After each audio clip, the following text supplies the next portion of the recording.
اعوذ باللہ من الشیطان الرجیم بسم اللہ الرحمن الرحیم اللہم صلی علی سیدنا وعلی آل سیدنا محمد۔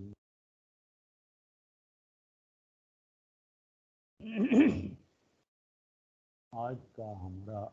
ٹاپک ہے مشترکہ اسٹاک کمپنیاں اور ان میں جو حصص کی خرید و فروخت ہوتی ہے، اس وجہ سے ہماری بات آگے بڑھے گی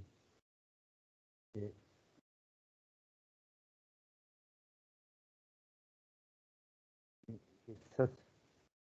حصص کا مفہوم اور طریقہ کار۔ اسٹاک کمپنیوں میں شیئر کے ذریعے کاروبار کی اہمیت ظاہر ہے یہ بہت بڑھ گئی ہے۔ اس قسم کے کاروبار کا مقصد اجتماعی محنت کی شکل میں انفرادی یا جزئی رقوم کے ایک مجموعہ کی سرمایہ کاری کر کے یا ان کو کاروبار میں لگا کر منافع حاصل کرنا ہوتا ہے۔ عموماً لوگ اس کاروبار کی ایک بڑی اسکیم کو تنہا چلانے پر قادر نہیں ہوتے، لہذا بڑے سرمایہ کو شیئرز یعنی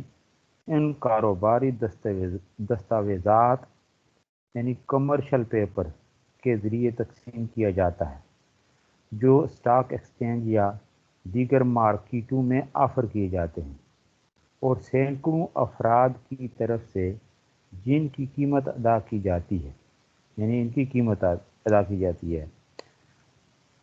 حصص کے حوالے سے مولانا تقی عثمانی یہ لکھتے ہیں کہ پہلے زمانے میں جو شرکت ہوتی تھی وہ چند افراد کے درمیان ہوا کرتی تھی، جس کو آج کل اصطلاح میں پارٹنرشپ کہتے ہیں، لیکن پچھلی 2-3 صدیوں سے شرکت کی ایک نئی قسم وجود میں آئی جس کو جوائنٹ اسٹاک کمپنی کہا جاتا ہے۔ اس کی وجہ سے کاروبار میں نئی صورتحال پیدا ہوئی اور اس کے حصص یعنی شیئر کی خرید و فروخت کا نیا مسئلہ وجود میں آیا۔ اس کی بنیاد پر دنیا بھر میں اسٹاک مارکیٹیں کام کر رہی ہیں۔ شیئر کیا چیز ہے؟ کمپنی کے شیئر کو اردو میں حصے سے تعبیر کرتے ہیں اور عربی میں اس کو سہم کہتے ہیں۔ یہ شیئر در حقیقت کسی کمپنی کے اثاثوں میں شیئر ہولڈر کی ملکیت کے ایک متناسب حصے کی نمائندگی کرتا ہے۔ مثلا اگر میں کسی کمپنی کا شیئر خریدتا ہوں تو وہ شیئر سرٹیفکیٹ جو ایک کاغذ ہے وہ اس کمپنی میں میری ملکیت کی نمائندگی کرتا ہے، لہذا کمپنی کے جو اثاثے اور املاک ہیں، شیئر خریدنے کے نتیجے میں ان کے متناسب حصے کا مالک بن گیا۔ اس کے لیے جو طریقہ کار عام طور پر معروف ہے وہ یہ ہے کہ جب کوئی کمپنی وجود میں آتی ہے تو پہلے وہ اپنا لائحہ عمل اور خاکہ شائع کرتی ہے اور اپنے شیئر جاری کرتی ہے، اور شیئر جاری کرنے کا مطلب یہ ہوتا ہے کہ وہ کمپنی لوگوں کو اس کمپنی میں حصہ دار بننے کی دعوت دے رہی ہے۔ ابتدا میں جب کمپنی وجود میں آتی ہے تو اس وقت وہ کمپنی بازار میں اپنے شیئر فلوٹ کرتی ہے اور لوگوں کو اس بات کی دعوت دیتی ہے کہ وہ شیئر خریدیں۔ اب اس وقت جو شخص بھی ان شیئر کو خریدتا ہے وہ شخص در حقیقت اس کمپنی کے کاروبار میں حصہ دار بن رہا ہے اور اس کمپنی کے ساتھ شرکت کا معاملہ کر رہا ہے۔ عام طریقہ کار یہ ہے کہ شیئر ہولڈر وقتاً فوقتاً اپنے شیئر اسٹاک مارکیٹ میں بیچتے رہتے ہیں۔ اب ہے بازار حصص۔ اس حوالے سے یہ حصص کی خرید و فروخت اور علماء پاک و ہند کے اجتہادات اس کے جو مصنف ہیں وہ یہ لکھتے ہیں کہ بازار حصص وہ بازار ہے جس میں پبلک لمیٹڈ کمپنیز کے حصص فروخت ہوتے ہیں۔ بازار حصص کی حقیقت یہ ہے کہ جب مختلف لوگ سرمایہ لگا کر کسی کمپنی کے حصہ دار بنتے ہیں تو پھر ان سب کے لیے یہ ممکن نہیں کہ وہ جب چاہیں کمپنی میں سے اپنا حصہ نکال لیں، مگر یہ کہ انہیں ایک ایسا بازار میسر ہو جہاں وہ اپنا حصہ فروخت بھی کر سکتے ہیں اور دوسری کمپنیوں کے حصص خرید بھی سکتے ہیں۔ بازار حصص میں صرف انہی کمپنیوں کے حصص فروخت کیے جا سکتے ہیں جن کی کوئی نہ کوئی ساکھ ہو اور وہ قابل اعتماد ہو۔ بازار حصص میں جن کمپنیوں کے حصص کی خرید و فروخت ہوتی ہے ان کو لسٹڈ کمپنیز کہتے ہیں۔ ان کے مقابلے میں جن کمپنیوں کے حصص بازار حصص میں فروخت نہیں ہوتے ان کو ان لسٹڈ کمپنیز کہتے ہیں۔ کسی کمپنی کی لسٹنگ کبھی تو کمپنی کے وجود میں آنے کے فوراً بعد ہو جاتی ہے اور کبھی منظور ہو جانے کے بعد کاروبار شروع ہونے سے پہلے ان کی لسٹنگ ہو جاتی ہے۔ اب ان کی جو شرعی حیثیت ہے،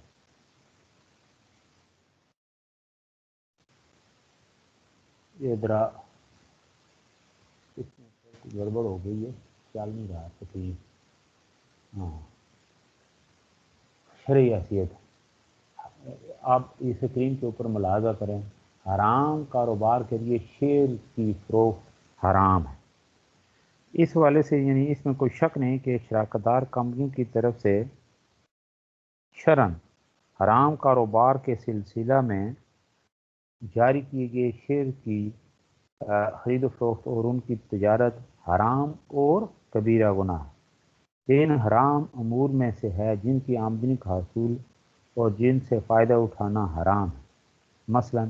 شراب کی تجارت، خنزیر کے گوشت کی خرید و فروخت اور اس کی درآمد و برآمد، خواہ مسلم ممالک میں یا غیر مسلم ممالک میں جیسا کہ یورپ، امریکہ، ہندوستان اور جاپان وغیرہ۔ اسی طرح سودی اسکیموں اور سودی بینکوں میں سرمایہ کاری کرنا حرام ہے۔ اسی کے ذیل میں بڑی بڑی کمپنیوں کے تحت چلائے جانے والے وہ ہوٹل بھی آ جاتے ہیں جو اپنے کھانوں میں خنزیر کا گوشت اور الکوہل ملے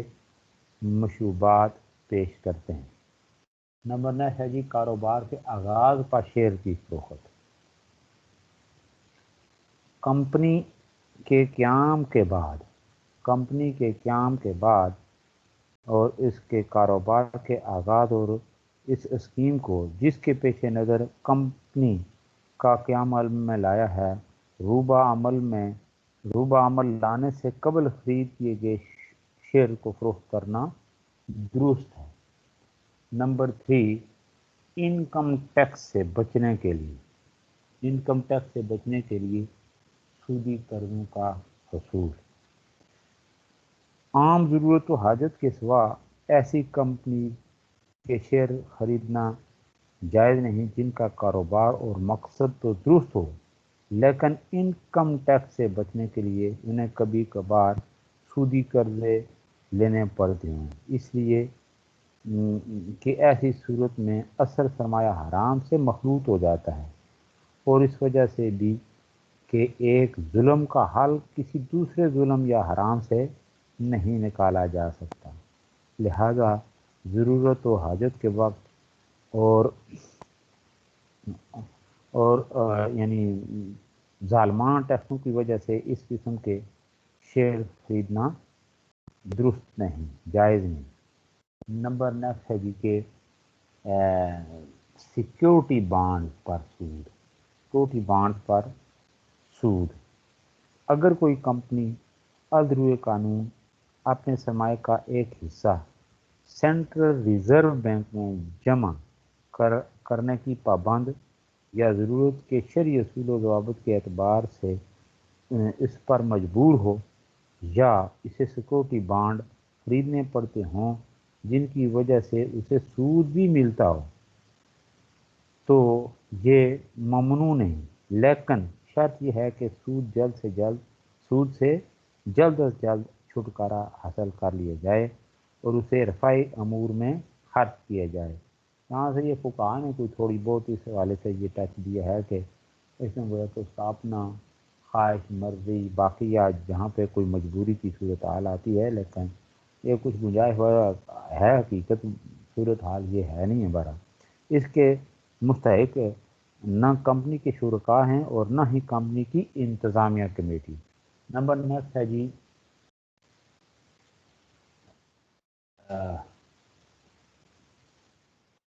سودی قرضوں سے حاصل شدہ منافع۔ احناف کی رائے کے مطابق سودی قرضہ سے حاصل شدہ منافع مفید ملک تو ہے، مگر یہ ملک خبیث ہے، یعنی یہ منافع اس کے لیے جائز اور حلال ہیں جس نے انہیں حاصل کیا، جیسا کہ احناف کے نزدیک بیع فاسد کے حکم کے سلسلہ میں مقرر ہے۔ چنانچہ ان کے نزدیک عقد فاسد یعنی ملک خبیث کا فائدہ دیتا ہے۔ ایسے عقد کا فسخ کرنا، اس کے فساد کے اسباب کا ازالہ کرنا اور ایسے مال کا محتاجوں پر صدقہ کرنا واجب ہے۔ دیگر ائمہ کے نزدیک ایسا منافع نہ مفید ملک ہے اور نہ حلال، یعنی اس کے اندر بھی اختلاف ہے۔ اچھا آگے ہے جی فیوچر سے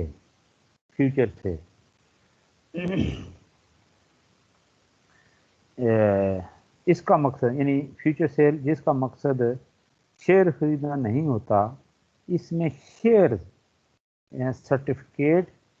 سرٹیفکیٹ کی نہ حوالگی ہوتی ہے اور نہ قیمت کی وصولی، بلکہ اس کا مقصد بڑھتے گھٹتے داموں کے ساتھ نفع و نقصان کے توازن کو برابر کرنا ہوتا ہے۔ ایسی بیع شرعاً حرام اور فاسد ہے، اس لیے کہ یہ قرض سے بیع ہے اور نبی کریم صلی اللہ علیہ وسلم نے اس قسم کی بیع سے منع فرمایا ہے۔ پھر نیکسٹ ہے جی غائب سود جس کا انعقاد کل پر، یعنی غائب سود نہیں، غائب غائب سودا یہ یہاں پہ اس کی تصحیح کر لیں، الف یہ ٹائپنگ مسٹیک ہے، یہ آپ اسکرین کے اوپر دیکھ رہے ہوں گے۔ تو غائب سودا یعنی جس کا انعقاد مستقبل یعنی کل پر ہو، جن کا انعقاد مستقبل میں ہونے والا ہو، یہ درست نہیں، اس لیے کہ بیع کا تقاضا قطعیت ہے، یعنی بیع کا تقاضا کیا ہے؟ قطعیت۔ ٹھیک ہے جی، مال حاضر ہے، لہذا نہ تو اسے کسی شرط پر متعلق کیا جا سکتا ہے اور نہ اس کی اضافت مستقبل کی طرف کی جا سکتی ہے کہ فلاں کل ہے پرسوں ہے، جو چیز یعنی حاضر ہے ہی نہیں ہے، غائب ہے، تو اس کا سودا کیا جا رہا ہے، تو اس طرح وہ کہ اندازاً تخمیناً یہ چیز درست نہیں ہے۔ پھر نیکسٹ ہے جی یہ غرر کا اندیشہ۔ غرر کسے کہتے ہیں؟ دھوکہ۔ اس میں تو قبضہ سے پہلے شیئر کی خرید و فروخت یا اس کی منتقلی درست نہیں، اس لیے کہ غرر کا اندیشہ ہے، یعنی دھوکے کا اندیشہ ہے، اور اسی طرح شیئر کے داموں کے بڑھنے کی صورت میں عدم حوالگی کا امکان ہے، اور اس ضمن میں آپ صلی اللہ علیہ وسلم نے یعنی غرر اور قبضہ سے پہلے کسی چیز کو فروخت کرنے سے منع فرمایا ہے۔ تو آگے ہے جی بروکر، یہ جو جس کو دلال کہا جاتا ہے، اس کا کام۔ اب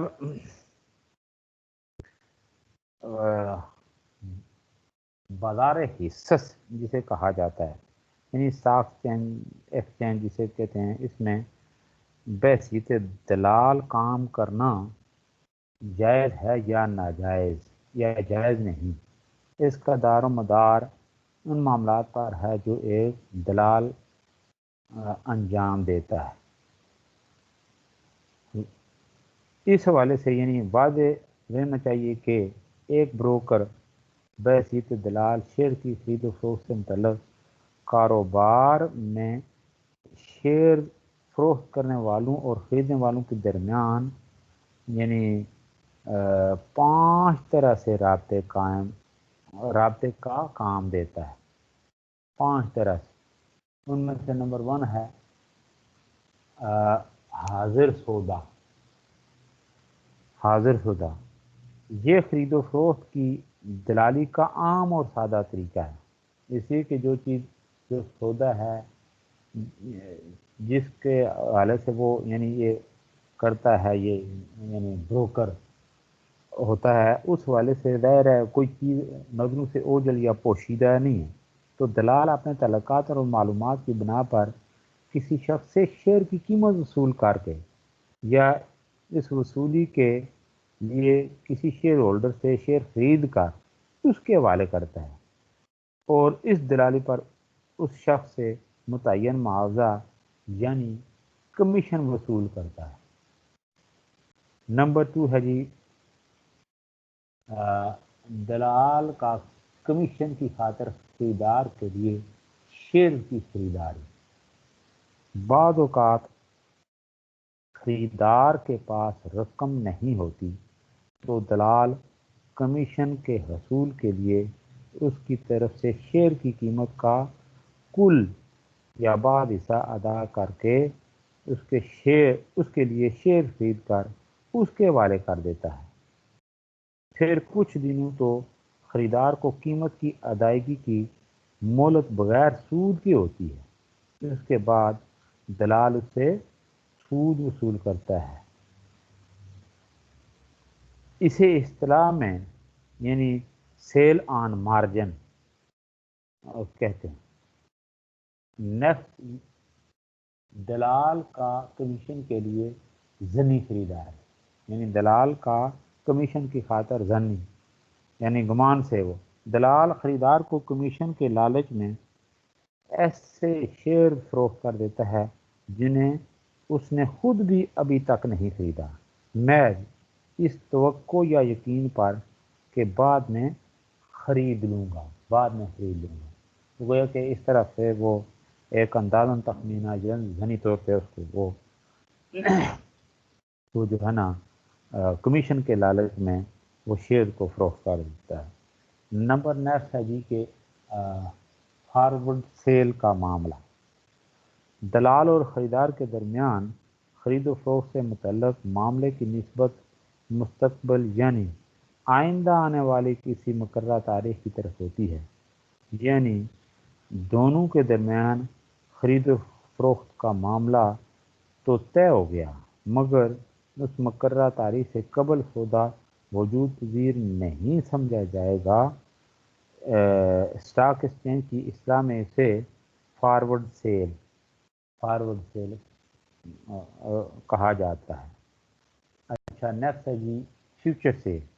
نمبر یہ جو ہے نا یہ جو بات ہو رہی تھی کہ یعنی شیئر فروخت کرنے والوں اور خریدنے والوں کے درمیان یہ جو ہے نا بروکر یہ 5 طرح سے رابطے کا کام دیتا ہے۔ وہ 5 صورتیں یہ آپ کے سامنے 4 تو 5 کی صورت آخری جو ہے وہ میں آپ کے سامنے وہ رکھتا ہوں کہ دونوں کے درمیان فارورڈ سیل کی طرح خرید و فروخت سے متعلق معاہدے کی نسبت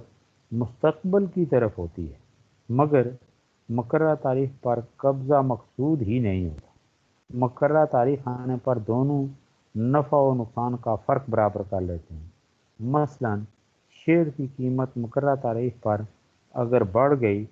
تو دلال خریدار کو شیئر کی بجائے زائد رقم دے گا اور قیمت گھٹ گئی تو اتنی رقم اسے نکال لے گا۔ اس معاملے کو اصطلاح میں یعنی فیوچر سیل کہا جاتا ہے، فیوچر سیل۔ تو یہ جو اوپر 5 صورتیں آپ نے پڑھی تو ان تمام صورتوں میں صرف پہلی صورت اوپر یعنی نمبر 1 پہ حاضر سودے کی صورت میں یعنی یہ پہلی صورت جائز ہے۔ باقی چاروں صورتیں بیع فاسد یعنی کس زمرے میں آتے ہیں جس کو قمار کہا جاتا ہے، جوا یا سٹا یا سود پر مشتمل ہونے کی وجہ سے یہ ناجائز ہے۔ یعنی پہلی صورت اس کی کوئی جوابیت سامنے آتی ہے، باقی یعنی چاروں جو صورتیں ہیں یہ بے فاسد، یعنی اسے کہ اس کے اندر وہ ہمیشہ ہو جاتی ہے، کمار سٹا جسے کہتے ہیں، یا سود وغیرہ، یہ مختلف گویا صورتیں یہ سامنے آتی ہیں۔ اس حوالے سے اس کا جو ہے بروکر یا دلال جسے کہا جاتا ہے، اس حوالے سے یہ جو چیزیں آپ نے ابھی سماعت کی، یہ ملاحظہ بھی کی سکرین کے اوپر۔ آگے ہے جی حقوق مجردہ، مجردہ کی خرید و فروخت، مجردہ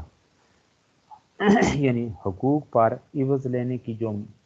مروجہ صورتیں ہیں وہ کون سی، یعنی کن حقوق کا مالی عوض لینا درست اور کن کا درست نہیں ہے۔ اس لیے یعنی اس کے حوالے سے یعنی ہے ضروری ہے کہ ہم ان حقوق کے یعنی ہم حقوق کی بنیادی اقسام جو ہیں ان کو پیش نظر رکھیں۔ عام طور پر جو اہل علم ہیں ان کی دو قسمیں بیان کرتے ہیں، نمبر 1 حقوق شرعیہ اور نمبر 2 پہ ہے حقوق عرفیہ، حقوق شرعیہ اور حقوق عرفیہ۔ حقوق شرعیہ یعنی وہ حقوق جن کا ثبوت اصحاب حقوق کے لیے شریعت کی طرف سے ہو، خواہ وہ نص صریح کی بنیاد پر ہوں یا نص میں اس کا اشارہ ہو، کہ اگر نص موجود ہی نہ ہوتی تو ان کا حقوق ہونا ثابت نہ ہوتا۔ حقوق شرعیہ جو ہے اس کی بھی آگے دو قسمیں ہیں، یعنی نمبر 1 حقوق اصلیہ اور نمبر 2 حقوق ضروریہ۔ اب حقوق اصلیہ کیا ہیں؟ وہ حق، حقوق اصلیہ وہ حق جو صاحب حق کو ابتداءً اور اصالتاً دیا گیا، محض دفع ضرر کے طور پر اس کی مشروعیت نہ ہوئی ہے، مثلا حق قصاص اور حق میراث وغیرہ۔ یہ وہ حقوق ہیں جو خاص افراد کو ان کی خاص صفات کی بنیاد پر اصالتاً فراہم کیے گئے، وارث مورث سے خاص رشتہ رکھنے کی وجہ سے وراثت کا مستحق ہوتا ہے۔ اسی طرح مقتول کے ورثاء کو مقتول سے تعلق کے پائے جانے کی وجہ سے حق قصاص دیا گیا ہے۔ ظاہر ہے کہ ان اصحاب حق کو یہ حقوق محض دفع ضرر کے لیے نہیں دیے گئے ہیں، بلکہ یہ ابتداءً اور اصالتاً اصحاب حقوق کے لیے ثابت ہوئے ہیں۔ حقوق اصلیہ جو ہیں اس کے احکام، حقوق اصلیہ شرعاً قابل انتقال نہیں، اس لیے نہ ان کو فروخت کرنا درست ہے، نہ ان کو ہبہ کیا جا سکتا ہے، نہ ان میں وراثت جاری ہو سکتی ہے۔ نمبر 2 حقوق اصلیہ کا عوض صلح اور دستبرداری کے ذریعے لیا جا سکتا ہے، بشرطے کہ وہ حقوق اس وقت موجود اور قائم ہوں، اور اگر مستقبل میں وجود پذیر ہونے کی توقع ہو تو ایسے حقوق کا صلح اور دستبرداری کے ذریعے بھی عوض لینا درست نہیں۔ صلح کے ذریعے عوض لینے کی مثال یہ ہے کہ مقتول کے اولیاء کو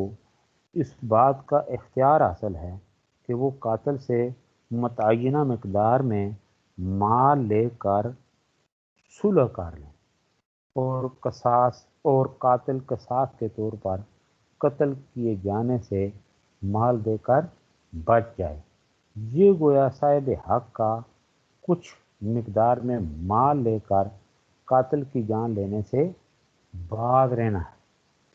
اس صلح اور دستبرداری کا جواز خود قرآن حکیم سے ثابت ہے، اور وہ حقوق جن کا پایا جانا مستقبل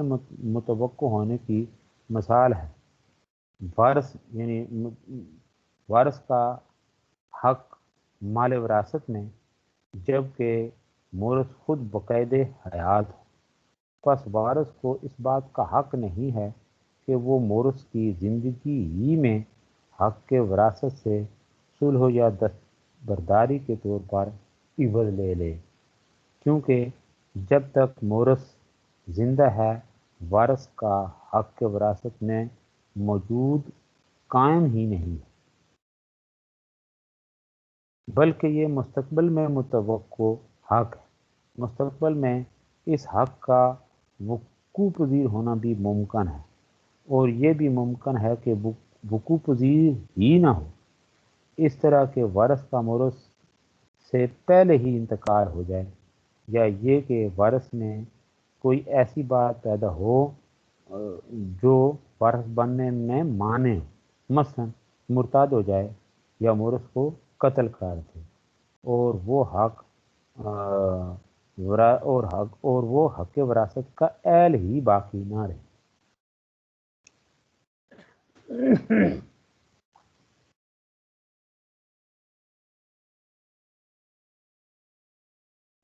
آگے ہے جی حقوق ضروریہ۔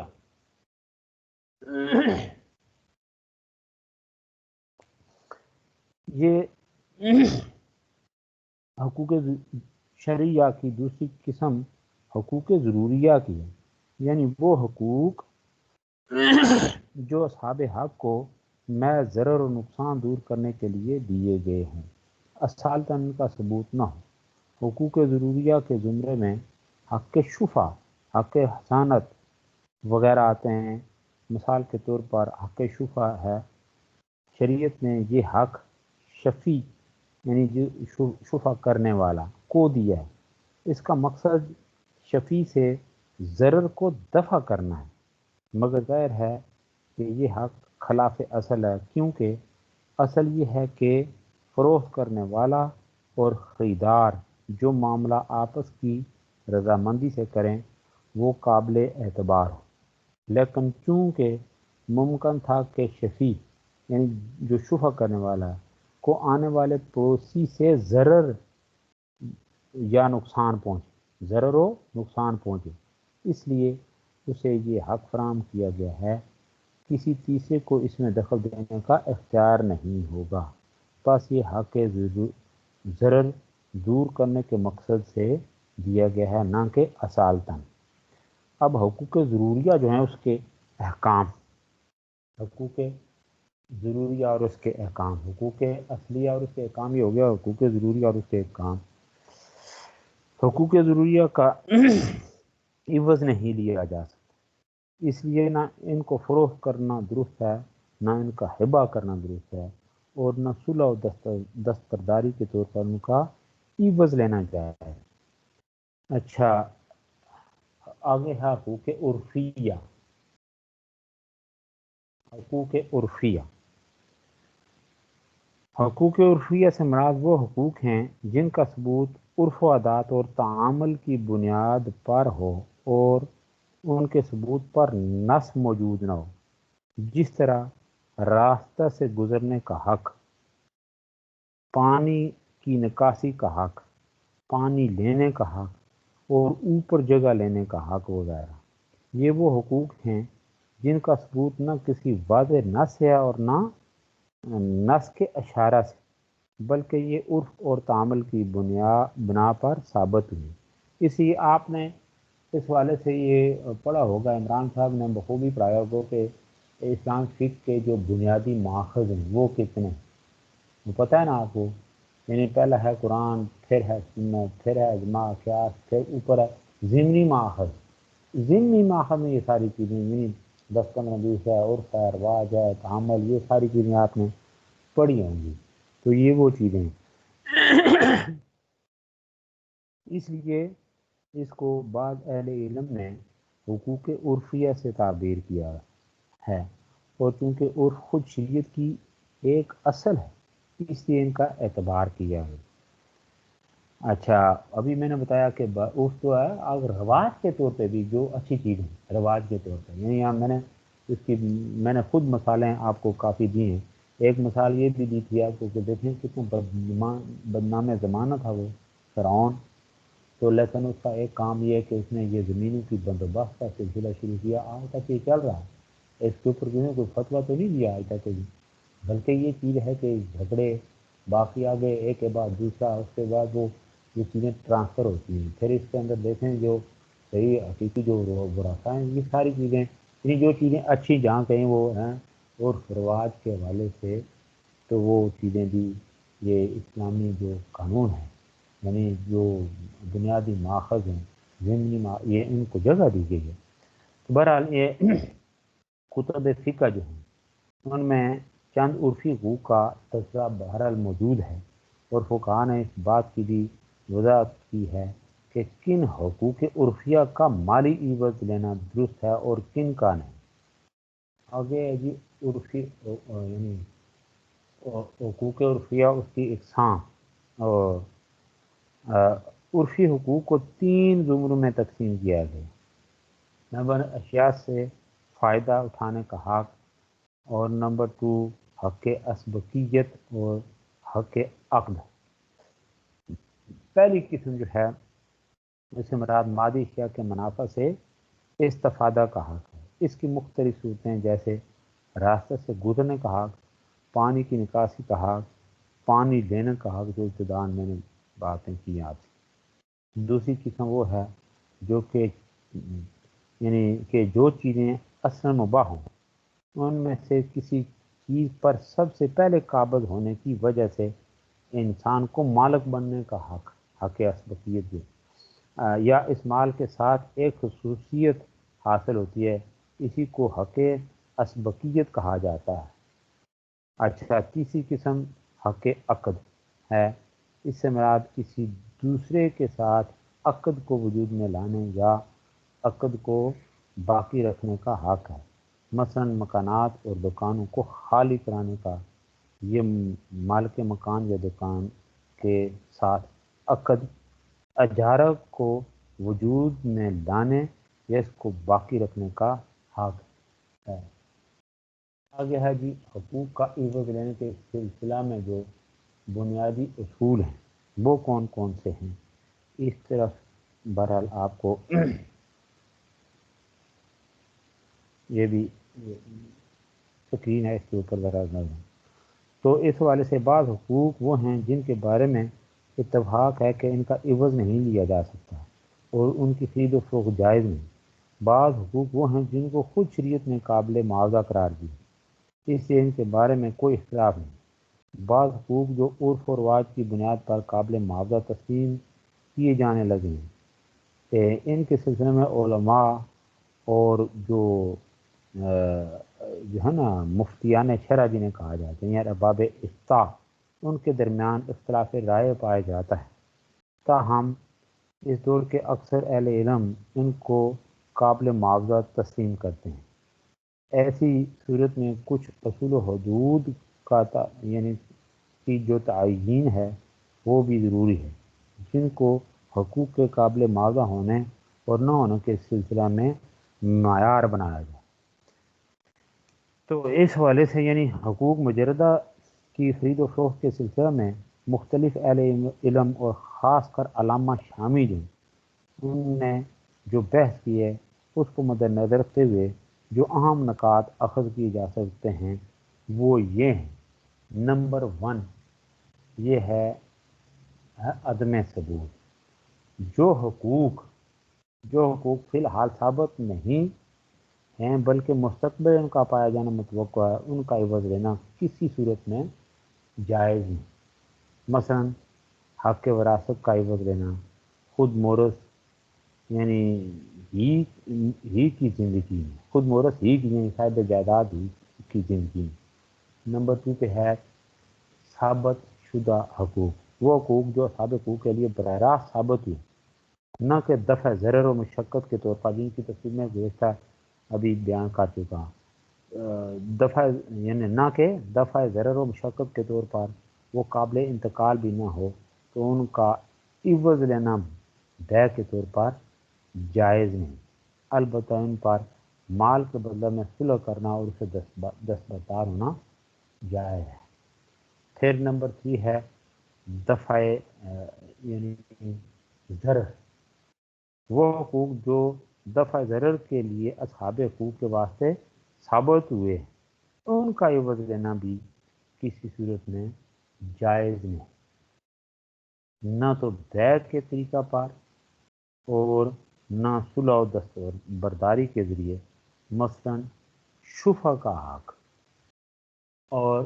نمبر نیکسٹ، وہ حقوق جو عرف کی وجہ سے مار شمار کیے جانے لگے ہیں، ان کا عوض لینا بھی جائز نہ ہو، نہیں جائز، ان کا عوض لینا بھی جائز ہو، بشرطے کہ اس میں غرر ہو، جہالت نہ پائے جائے اور شریعت مقررہ اصولوں کی خلاف ورزی نہ ہو، یعنی ان کا عوض لینا جائز ہوگا اس شرط کے ساتھ۔ آگے ہے جی مکانوں اور دکانوں کی پگڑی جو ہے اس کا حکم۔ یہ آج کل یہ جو مربجہ یہ سسٹم چل رہا ہے آج کل کا، مکانوں اور دکانوں کی پگڑی کا عام رواج ہو گیا ہے، یعنی مالک مکان یا دکان کرایہ دار سے کرایہ کی رقم کے علاوہ یکمشت علیحدہ سے بھی کچھ رقم لیتا ہے۔ بعض کرایہ دار اپنا حق دوسرے کرایہ دار کی طرف منتقل کر دیتا ہے اور اس سے یک مشت رقم وصول کرتا ہے۔ شرعی لحاظ سے یہ لین دین یہ درست نہیں، یہ جائز نہیں۔ تو آگے ہے جی حق ایجاد اور حق اشاعت۔ اگر کسی نے کوئی نئی چیز ایجاد کی ہو یا کوئی بک کتاب تصنیف کی ہو اور وہ کچھ عوض لے کر اپنی چیز کو فروخت کرنا چاہے تو یہ شرعی لحاظ سے جائز ہے۔ اسی والے سے آپ نے کئی دفعہ دیکھا ہوگا کتاب سے یہ اینڈ پہ لکھا ہوتا ہے کہ جملہ حقوق محفوظ ہیں، جملہ حقوق، تو وہ یہی حقوق ہوتے ہیں کہ اس والے سے کوئی اور اس کا جو ہے نا ٹھیکیدار بن کے نا سامنے آ جائے تو اس حوالے سے گویا کہ یہ اس کے جو حقوق ہیں وہ اس کی حوالے سے یہ سارا کچھ۔ تو آگے نیکسٹ ہے جی آپ ہم کر لیں گے تو اگلا ہمارا جو ہے لیکچر، نیکسٹ ٹاپک جو ہمارا ہوگا وہ ہے بین الاقوامی تجارت۔ اب ہم اس طرف آتے ہیں بین الاقوامی تجارت۔ سر السلام علیکم سر، مجھے ایک سوال پوچھنا ہے۔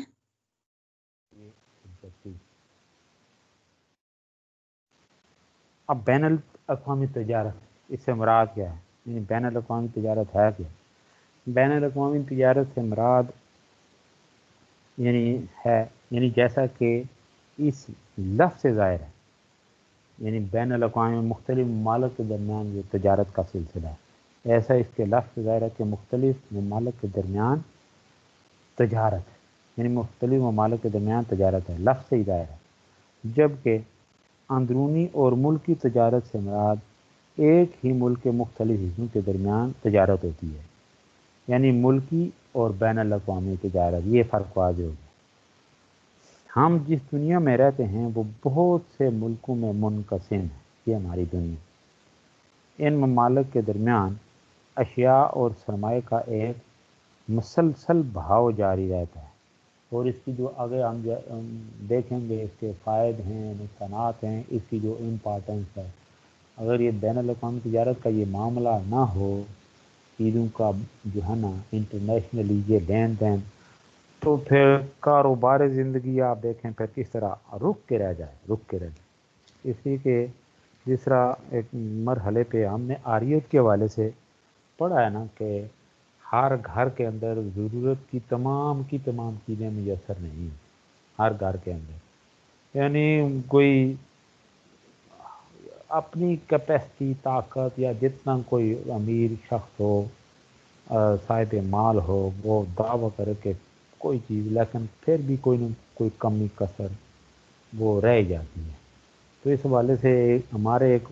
عالم تھے، وہ اس علاقے میں وہ شادی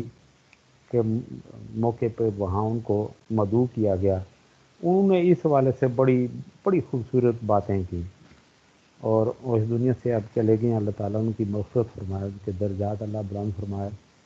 تو انہوں نے بڑی یعنی جو ہے نا حقیقت اس کو واضح کرتے ہوئے کہ ہماری جو شادیاں ہیں پھر ان کے اوپر ہم جو مصارف اٹھاتے ہیں غیر ضروری، پھر ہے نا اسراف سے بڑھ کے آگے جو قدم رکھتے ہیں آگے،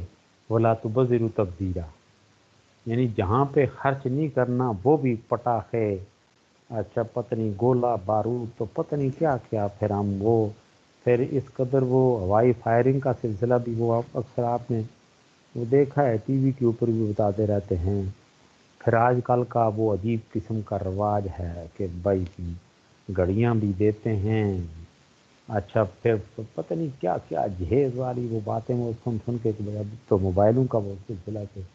ہر باراتی کو مذہب اپنے منہ سے نمائش کری ہیں موبائل، پھر پتہ نہیں گھڑیاں، پھر پتہ نہیں کیا نوٹ نچھاور کی جاتے ہیں۔ تو اس کے اوپر انہوں نے بڑا تبصرہ کیا۔ ساری وہ جو ہے نا موجودہ جو ہے نا ایک ہمارا ایک کلچر بنتا جا رہا ہے، خاص طور پہ نمود و نمائش کے حوالے سے بڑے لوگ جو یہ کوئی بڑائی نہیں ہوتی، ان وسائل کو آپ اس طرح پاؤں تلے روندیں ضائع کریں، پھر نمود و نمائش کی خاطر جس طرح میں کہا کرتا ہوں کہ 8 قسم کی ہانڈیاں، 20 قسم کے کھانے، 4-5 قسم کی چائے، 4-5 قسم کے قہوے، فروٹوں کی بھرمار، تو پتہ نہیں کیا کیا وہ ساری چیزیں گویا کہ مارکیٹ کی آپ نے ذاتی جو ہے نا اس کے لیے نمود و نمائش کی خاطر، شہرت کی خاطر آپ نے سارا وہ مارکیٹ کو ڈس بیلنس کر دیا۔ تو اس والے سے انہوں نے بڑی بات کی کہ وہ بھائی کوئی انوکھی شادی تھی، اس نے کہا کہ بھائی میں نے اس میں اپنی وہ بیٹی کو ہر طرح کا جہیز میں وہ چیزیں دینی ہیں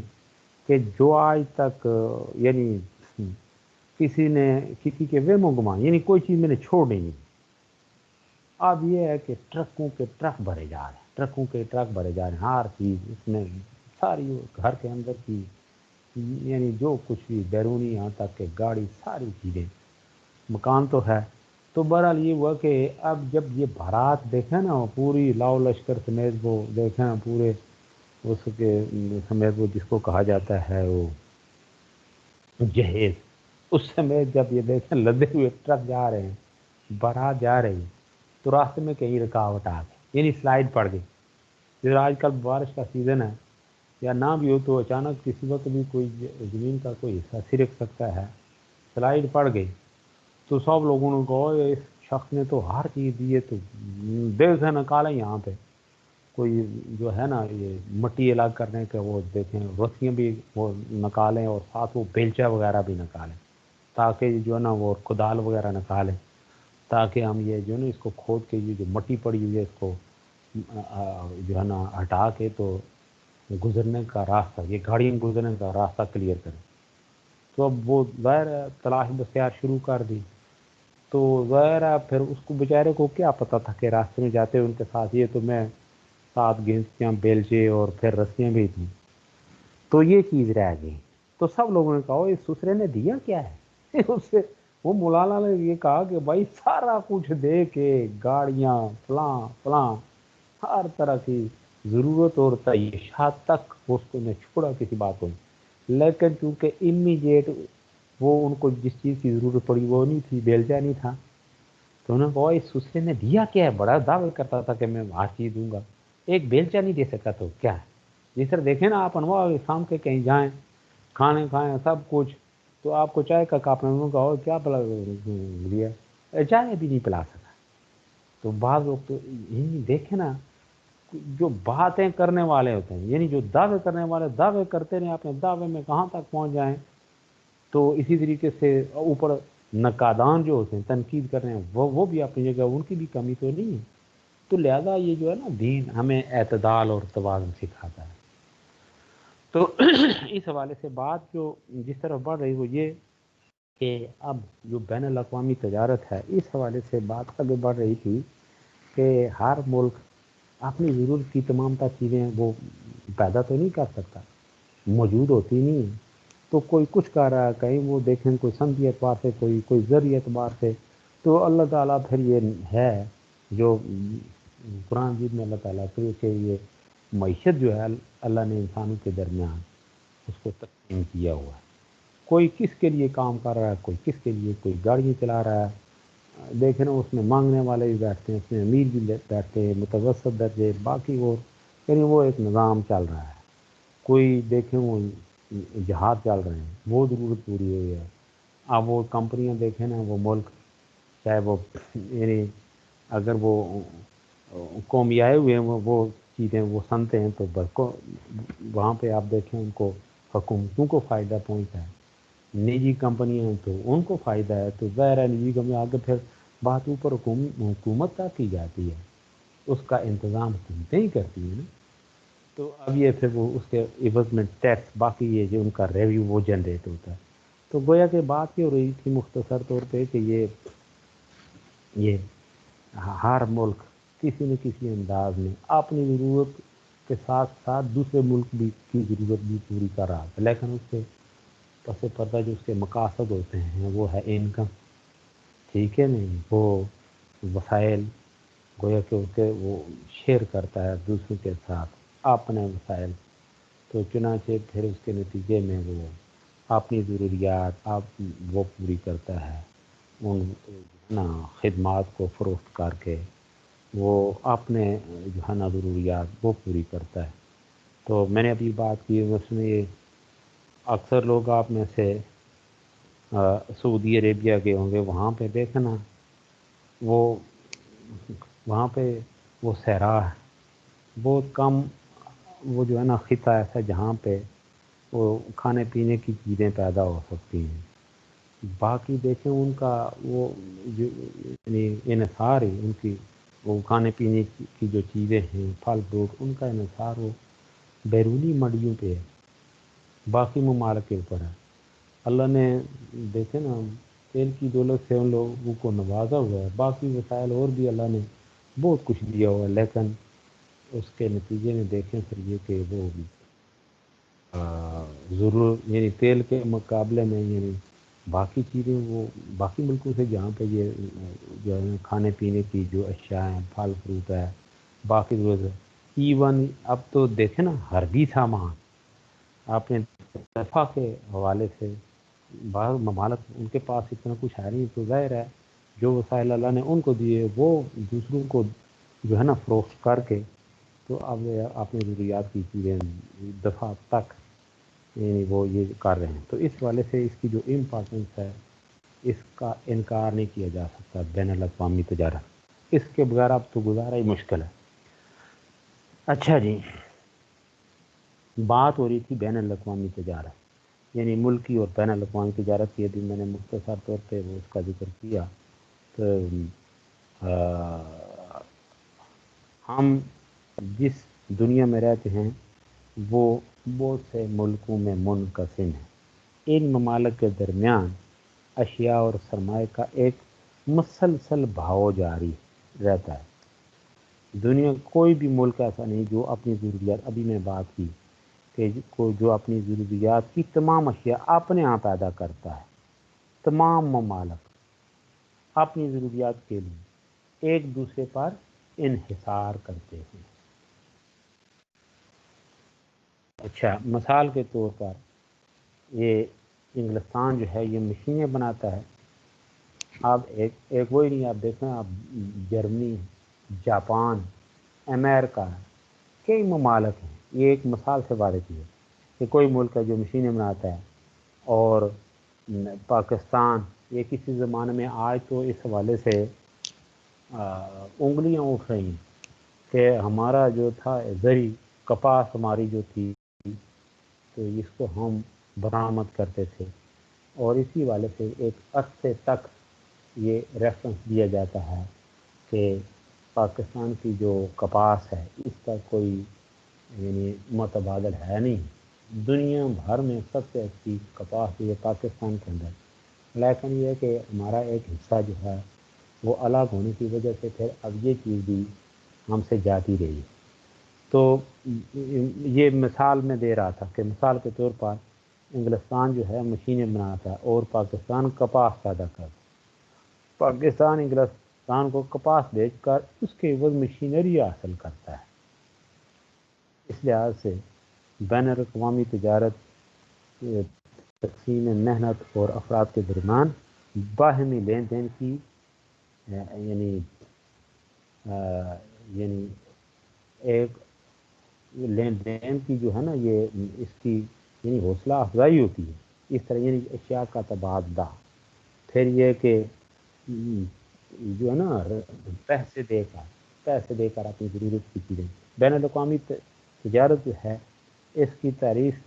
جو ہے اس جو میں نے مختصر طور پہ کی ہے کہ ملکی و بین الاقوامی تجارت، اس سے مراد کیا ہے، تو ملکی یا بین الاقوامی تجارت کا جو فرق ہے اس کو بھی تھوڑا ذہن نشین کر لیں کہ بین الاقوامی تجارت در حقیقت ملکی یا اندرونی تجارت ہی کی ایک مخصوص شکل ہے۔ بین العلاقائی تجارت ایک ملک کی حدود کے اندر تقسیم محنت کا نتیجہ ہوتی ہے، جبکہ بین الاقوامی تجارت بین الاقوامی سطح پر تقسیم محنت کی وجہ سے ظہور پذیر ہوتی ہے۔ اس کو کہ اس طرح میں کہ بھائی جس طرح ہم اپنے ملک کے اندر تجارت ہوتی ہے مطلب ایک صوبے سے دوسرے، ایک جگہ سے دوسری جگہ، تو وہ جو ہے نا ملکی جو لیول پہ ملکوں کی جو سرحدیں ہیں اس کے بعد جو ہے نا آنے جانے یا ایکسپورٹ امپورٹ جس کو کہا جاتا ہے، تو بات یہ ہو رہی تھی جی کہ بین الاقوامی تجارت بین الاقوامی سطح پر تقسیم محنت کی وجہ سے ظہور پذیری ہوتی ہے، یعنی بین العلاقائی تجارت جو ہے ایک ملکی حدود کے اندر تقسیم محنت کا نتیجہ ہوتی ہے، جبکہ بین الاقوامی تجارت بین الاقوامی سطح پر تقسیم محنت کی وجہ سے ظہور پذیر ہوتی ہے۔ دونوں ایک ہی اصول کی کار فرمائی سے مارد وجود میں آتی ہے، تاہم اس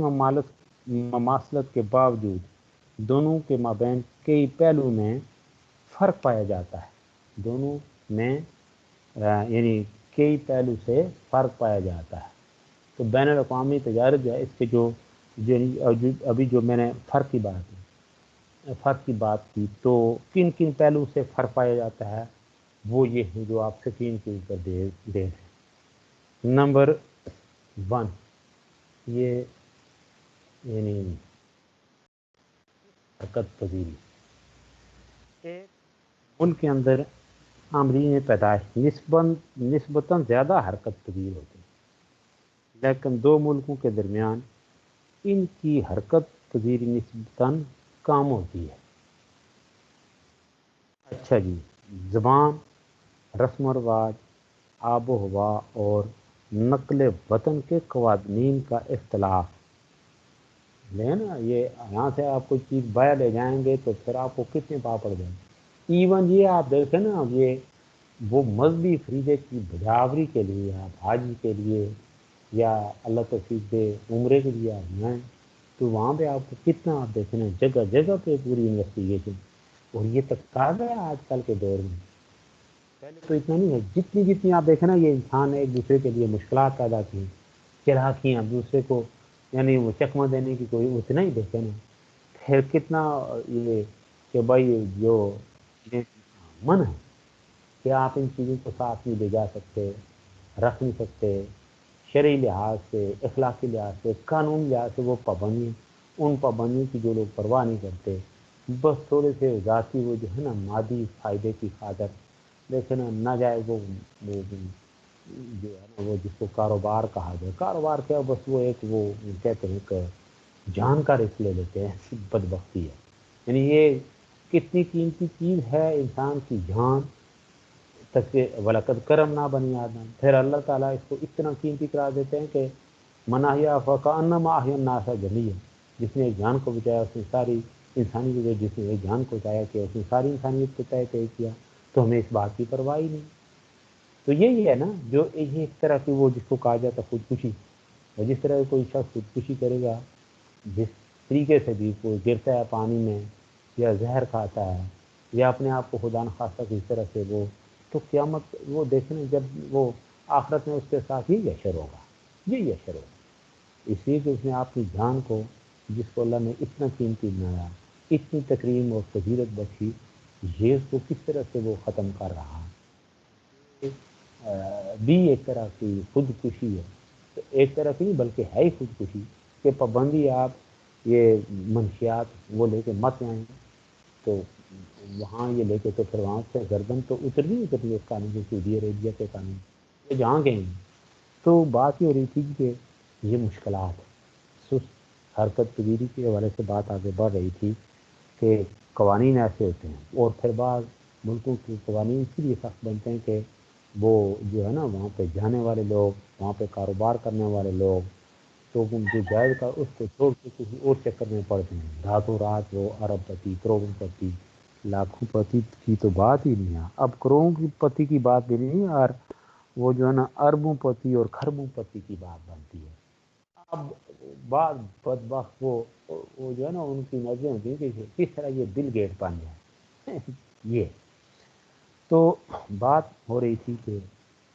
بین الاقوامی تجارت جو ہے اس کے جو متفرق پہلے انہوں نے نمبر یہ کہ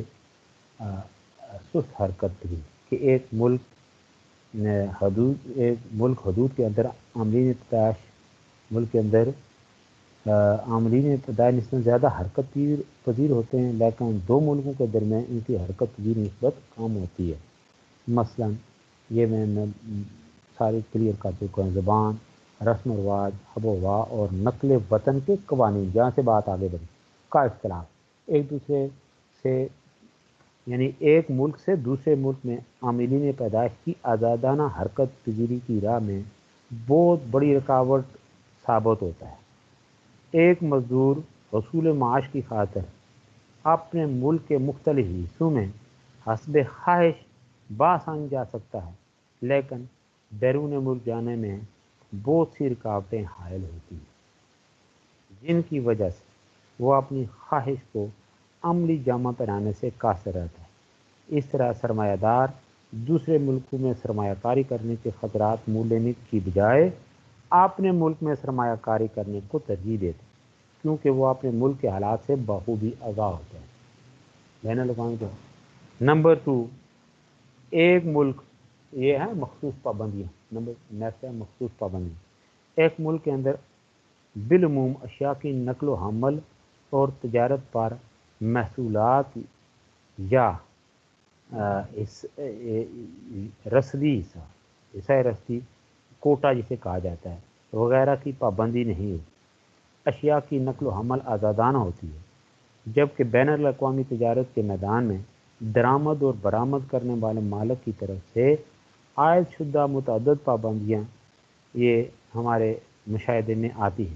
بین الاقوامی تجارت کے سلسلے میں ہر ملک درآمد و برآمد پر مخصوص قسم کی پابندیاں لگانے کا میلان رکھتا ہے.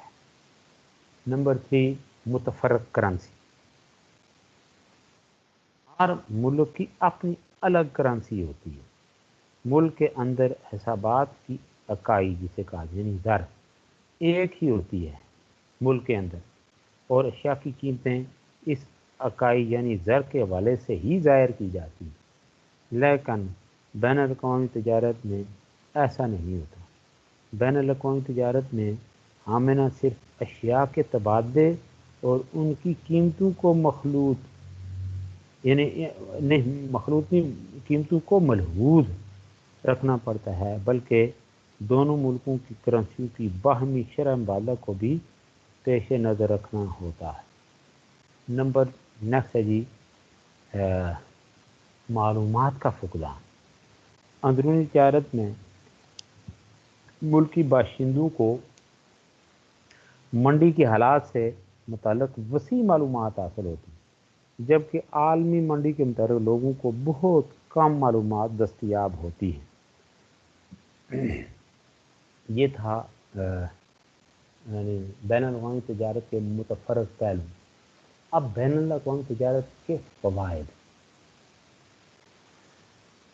بین الاقوامی تجارت اس لیے مرد وجود میں آتی ہے کہ اس سے فریقین کو متعدد فوائد حاصل ہوتے ہیں. ان کی ڈیٹیل ذرا آپ پیش نظر. نمبر 1 کون کون سے فائدے ہیں یہ. نمبر 1 ملکی سطح پر پیدا نہ ہونے والی اشیاء کی درآمد، یعنی جو اشیاء ایک ملک میں پیدا نہیں ہوتی وہ دوسرے ملکوں سے منگوا کر لوگوں کی احتیاجات پوری کی جاتی ہیں۔ میں نے ابھی آپ کو بتایا مثلا کھانے پینے کی چیزیں ہیں، موٹر سائیکلیں ہیں، الیکٹرانکس ہمارے تو دیکھیں ساری چیزیں ہیں۔ یہ اس حد تک پھر ہم ہو جاتے ہیں گرگیدہ کے آپ نے ملک کے اندر کوئی چیز پیدا ہو رہی ہے اس کی بجائے اگر اسٹیمپ یہی ملک بنایا اسٹیمپ لگا دے کہ میڈ ان فرانس، جاپان، امریکہ، اچھا پھر اور جو ہے نا جرمنی، تو ہم اس کو زیادہ ترجیح دیتے ہیں۔ اور آپ دیکھیں نا کسی زمانے میں گھڑیاں، ریڈیو، اب تو بیچارے ریڈیو کوئی پوچھتا ہی نہیں، نیشنل ریڈیو تھا، ٹھیک ہے نا جی، تو وہ جاپانی ریڈیو ڈیمانڈ ہوتی تھی اس کی، لوگ اکٹھے ہوتے تھے۔ اب یہ ٹی وی کا اتنا دیکھیں نا وہ رواج کیا تھا، اب تو کیا سے کیا کہاں سے کہاں بات پہنچ چکی ہے۔ یہ آپ لوگ اس حوالے سے تو ہم نے اپنا بچپن دیکھا ہے کہ کم لوگوں کے پاس ہوتے تھے ریڈیو، اور لوگ ڈیمانڈ کر کے کوئی کسی کا رشتہ دار دوسرا کوئی کریتیا کہیں وہ بیچارہ میں نے مزدوری کے لوگ ڈیمانڈ کرتے ہوئے یار آتے ہی میرے لیے فلاں ریڈیو لے آئیں، اسی کے اوپر وہ سنتے تھے ہر طرح سے۔ اور ریڈیو تو آپ تک اس کی امپارٹینس تو ہے ہی ہے، تو یہ اس کی ریڈیو کی آواز وہاں ہے جہاں پہ یہ ٹی وی، اب پھر اب ٹی وی ہے تو وہ اب بھی دیکھیں پھر وہ تو یہ ہوتا ہے کہ متفرق اشیاء، یعنی مثلا یعنی جو اشیاء ایک ملک میں پیدا نہیں ہوتی وہ دوسرے ملک سے منگوا کر لوگوں کی احتیاجات جو ہیں وہ پوری کی جاتی ہیں، جن کی حاجت ہوتی ہے لوگوں کو ضرورت ہوتی ہے۔ اس میں نے ابھی بتایا کھانے پینے کی چیزوں سمیت یعنی ہر چیز شامل ہے، یہاں تک کہ وہ میں نے آپ کو بتایا تھا حربی چیزیں، حربی وہ یعنی انسٹرومنٹ، وہ آلات، طیاریں ہیں،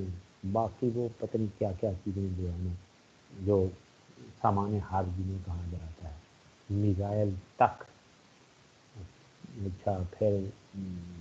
طیاروں تک، پھر وہ کیا کہتے ہیں ان کو، وہ ٹینک تو پتہ نہیں کیا کیا چیزیں جی وہ نام ہی نہیں زبان پہ چڑھ رہے۔ تو بہرحال بات یہ ہو رہی تھی کہ اس کی مثال کے طور پر موٹر کاریں،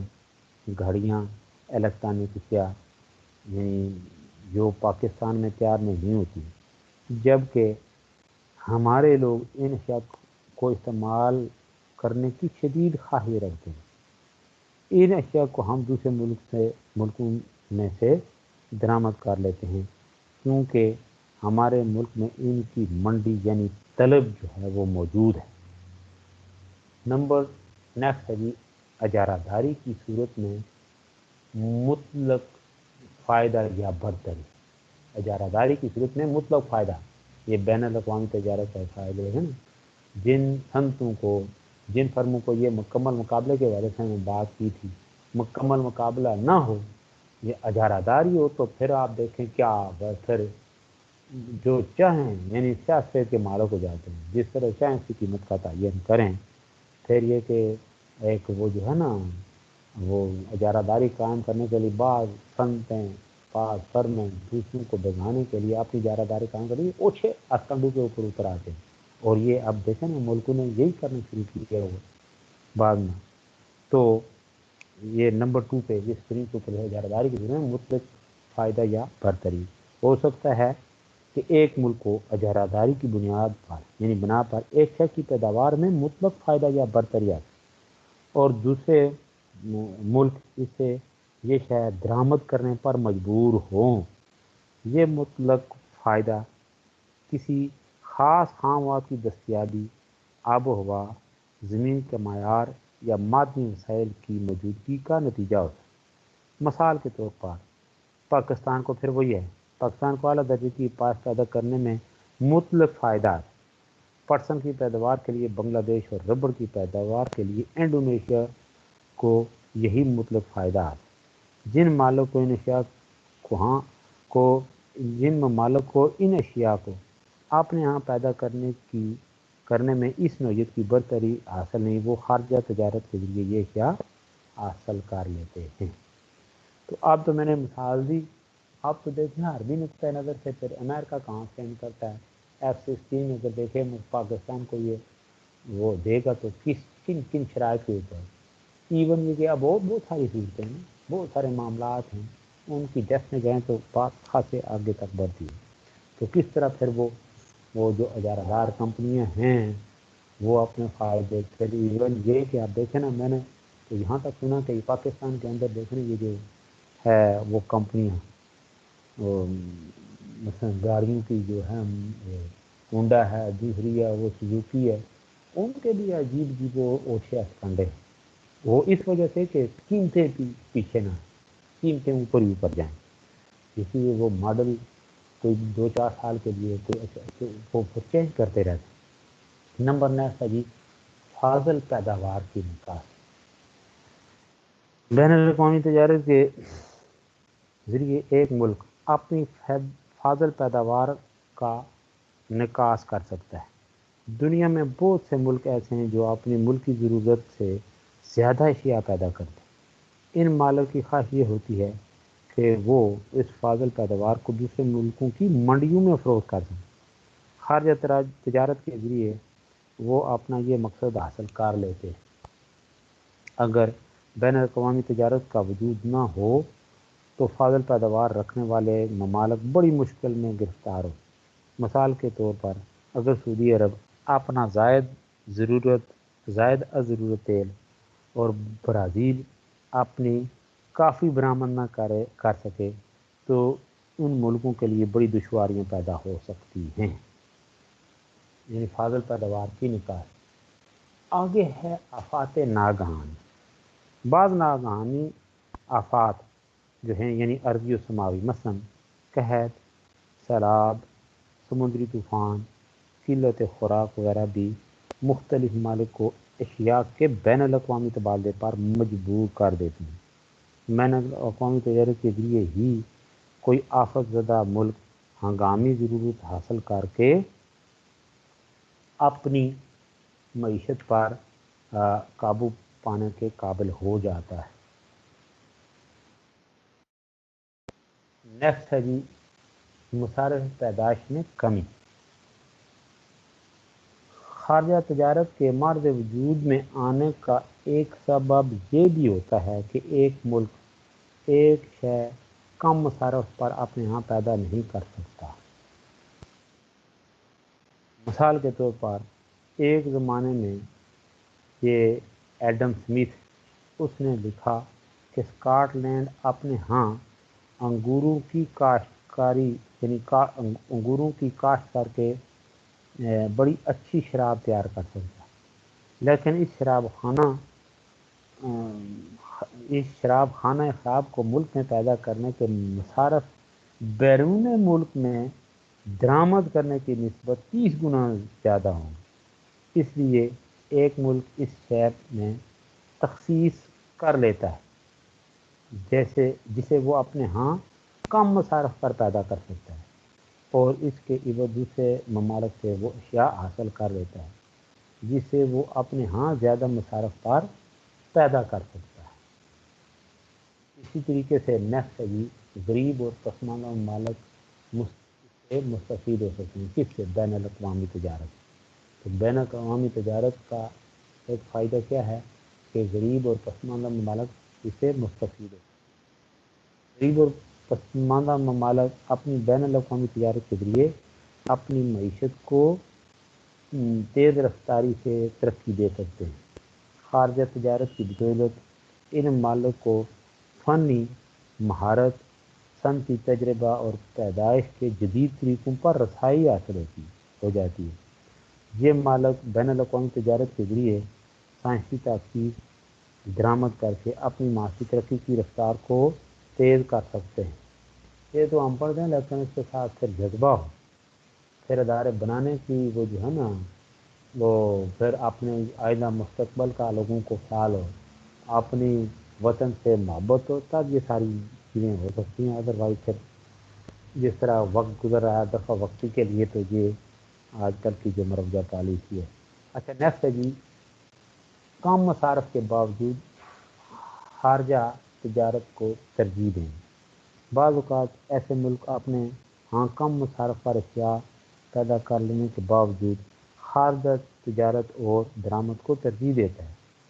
یہ اس صورت میں ہوتا ہے جب ایک ملک کو کسی دوسرے متبادل شے کی پیداوار میں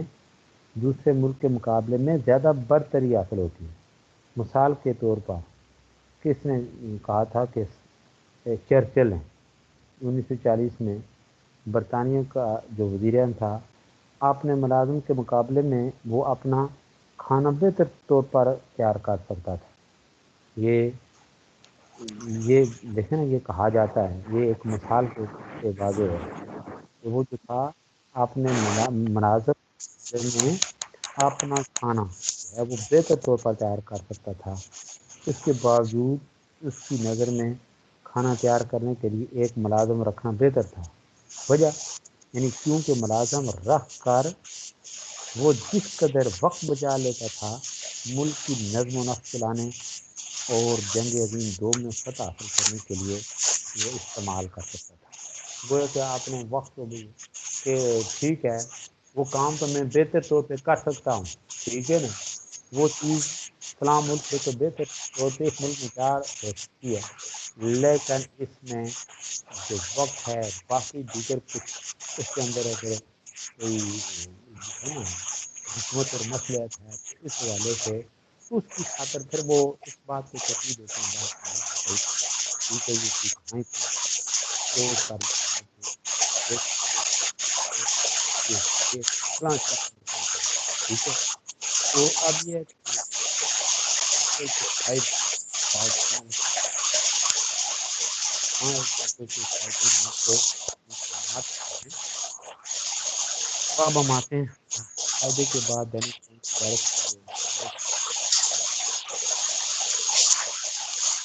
کی جو بین الاقوامی تجارت کے فائدے کے ساتھ ساتھ اس کے جو کچھ نقصانات ہیں وہ کیا ہیں وہ بھی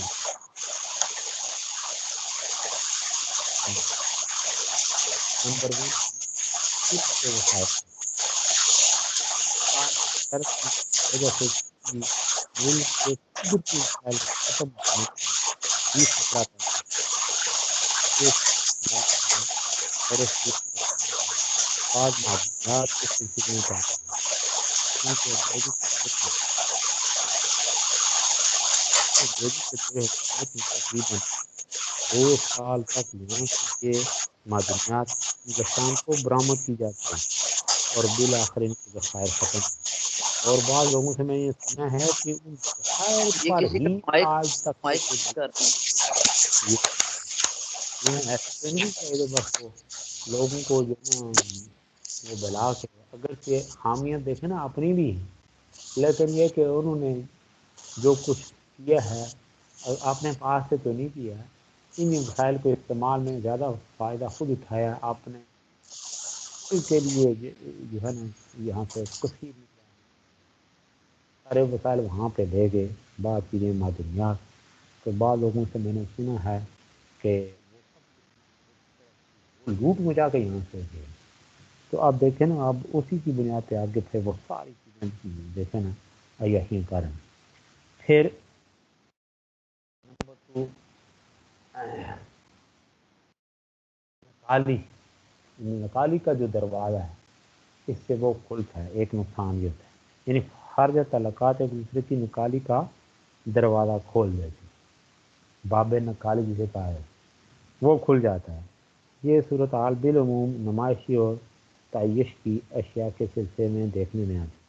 ایک ملک کے باشندے دوسرے ملک میں استعمال کی جانے والی اشیاء تعیش کو بلا ضرورت محض نکالی کی بنا پر استعمال کرنے لگ جاتے ہیں۔ موجودہ زمانے میں کم ترقی یافتہ ممالک میں جہاں عوام کی اکثریت یعنی افراد زیادہ ہے، ٹیلی فون، سامان آرائش و زیبائش، کمپیوٹر، ٹیلی ویژن، موٹر کاروں اور دیگر ان گنت اشیاء کا استعمال ان ممالک میں شروع ہو گیا، حالانکہ ان ممالک کی آبادی کی اکثریت ان اشیاء کو خریدنے سے قاصر ہے۔ تو گویا نکال دیکھیں نا لباس میں باقی چال ڈال میں ایون یہ کہ ایک دفعہ میں نے کسی سے سنا، پتہ نہیں یہ ظاہر ہے کسی نے ایسے بات تو نہیں کی، کوئی حقیقت ہوگی اس میں تھوڑی بہت، تو کیا ہوتا ہے کہ اب اس حد تک نکالیں یہی ہے نا کہ المر من محبا، انسان کا پھر حشر بھی اسی کے ساتھ ہوگا جس سے وہ محبت کرتا ہے۔ یہ تہذیب یورپ کے جو دلدادہ ہیں، تو اب اس طرح سے جو اپنے لباس میں، معاملات میں، کھانے پینے میں، ہر معاملے میں نہ تو پھر ان کا تو لطیفہ ہی لگتا ہے، لیکن وہ حقیقت سے بھی اس کا کوئی تعلق قریب نہیں، یہ قریب تاری ہے کہ وہ کسی وہ انگریز کو یہاں پہ ہو گیا نا، وہ کیا کہتے ہیں، وہ گردن کے اوپر پھوڑا، تو اس نے اپنا وہ جو ہوتا ہے یہ کالر یہ اوپر الٹ لیا، تو اس کے بعد ایک زمانے میں واقعتاً میں نے دیکھا ہے لوگوں نے جب یہ کہ لوگ کالر کو کھڑا کر کے اس طرح وہ جس طرح وہ ہوتے ہیں نا بیل کے سینگ، اس طرح وہ گردن سے سینگ نکلے ہوئے، تو لوگ ہنستے تھے، بعد شریف لوگ ہنستے تھے کہ یہ کس طرح کا بھائی اس طرح کے آج کل بھی دیکھیں نا ایسے لوگ، وہ اللہ معاف کرے وہ داڑھیوں کا کیا سٹائل بنا کر رکھتے، جس کو دیکھا آپ دیکھیں مثلا یہ کہ کوئی ہے وہ کوئی انڈین وہ فلم دیکھیں اس طرح کے وہ جو جس طریقے سے وہ داڑھی کا سٹائل بنا دے، اسی طرح یہ ہمارے مسلمان یہ شروع کر دیتے اس طرح یعنی دیکھیں نا وہ اسلامی شاعر کے ساتھ ہم وہ شروع کر دیتے ہیں، بالکل وہ الٹی سیدھی اس کے اندر وہ نکالتے رہتے ہیں میرے وہ کہیں سے کوئی کٹ لگا ہوتا ہے، کہیں سے کوئی کٹ لگا ہوتا ہے، پھر وہ بال کھڑے کر کے جس طرح وہ گھاس کے اندر وہ ہوتے ہیں ٹڈے، تو اس طرح کی صورتیں بھی عجیب عجیب ہیں، تو یہ ہوتا ہے دوسروں کی نکالی، تو وہی کام ہم کرتے ہیں، اس کے اوپر کیا نا وہ کیا کہتے ہیں اکبر الہ آبادی نے عجیب عجیب بات، تو ساری باتیں پھر ہم کیا کریں، تو یہ ہے ایک غریب کا گویا کے پاس پیسہ نہیں پھر بھی یہ نہیں اس طرف لپکتا ہے، ایسا جی کہ اغراق کی پالیسی خارجہ تعلقات صنعتی لحاظ سے ترقی یافتہ ممالک کے ہاتھ میں ابھرنے والے یعنی ترقی پذیر ممالک کی صنعتی آغاز کی حوصلہ شکنی کرنے کا کارآمد ہتھیار ہے۔ قدیم صنعتی ممالک اپنے مفادات کے حصول کے لیے اغراق کی پالیسی اختیار کرتے ہیں، اس پالیسی کے تحت وہ اپنی مصنوعات کی قیمتوں میں وقتی طور پر نمایاں کمی کر دیتے ہیں اور اس طرح صنعتی میدان میں نوآورد ممالک کے لیے منڈی کے حالات کو بدل دیتے ہیں اور بالآخر منڈی کو پوری طرح اپنے زیر تسلط کر لیتے ہیں۔ جس طرح میں نے آپ کو کہا تھا وہ مکمل مقابلے کا رجحان جہاں پہ نہ پایا جائے تو یہی ہوتا ہے، یہ چھوٹی فرم کو تو انٹرنیشنلی گویا کہ اگر اس طرح کی پالیسی ملک اختیار کریں تو غریب جو ٹھیک ہے نا وہ چیزیں اپنی سستی کر کے پروڈکشن زیادہ کر کے مفت میں سپلائی، اس کے بعد جب وہ اس کے اوپر چھا جاتے ہیں منڈی کے اوپر مارکیٹ کے اوپر چھا جاتے ہیں، اس کے بعد پھر وہ ساری کسریں کا دوسروں کا یعنی اگر اس کا بیڑا ہی گھر کر کے چھوڑ دیتے ہیں، تو اچھا ایسی ہے کہ رقابت و کشمکش خارجہ تجارت میں مختلف ممالک کو ایک دوسرے کے ساتھ بری طرح جکڑ دیا اور ان کا ایک دوسرے پر انحصار بہت بڑھ گیا،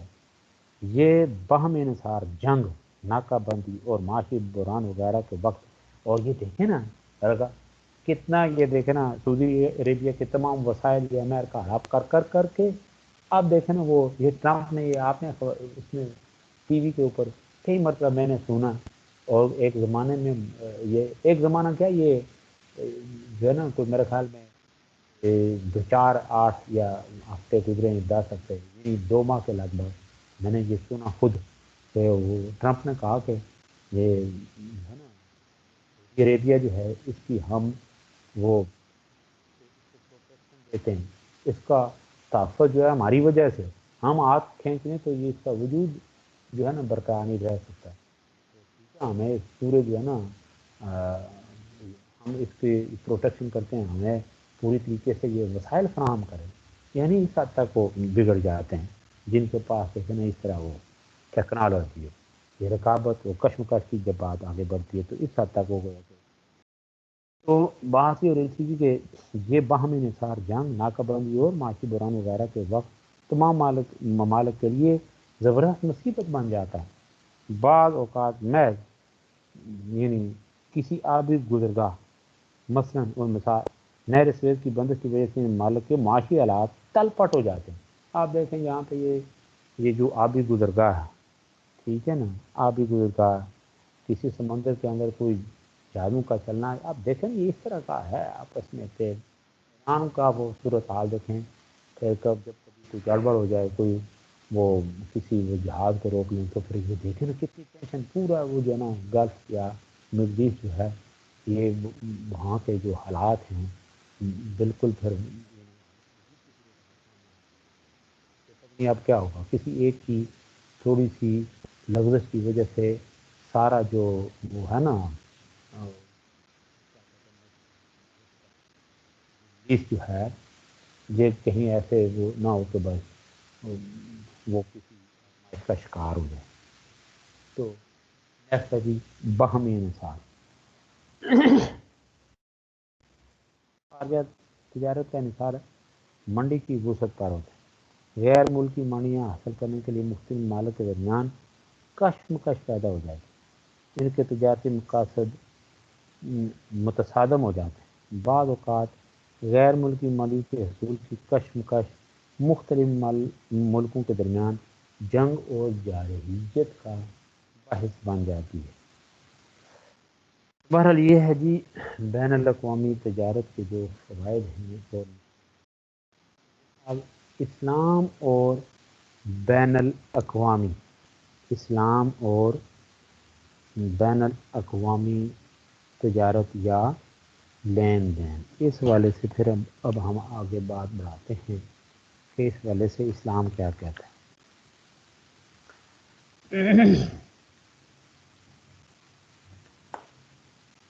اللہ تعالیٰ نے اپنی حکمت بالغہ کے تحت انسانوں کے درمیان ذہنی و جسمانی صلاحیتوں اور قوت کار کے اعتبار سے فرق رکھا ہے تاکہ یہ ایک دوسرے سے باہم پیوستہ رہ کر اپنی ضروریات زندگی کی تکمیل کر سکیں. اس صورتحال نے تقسیم کے اصول کو جنم دیا ہے جس کے ذریعے اشیاء و خدمات کے تبادلہ یا تجارت کی شکل پیدا ہوئی. انسانوں کے باہمی انحصار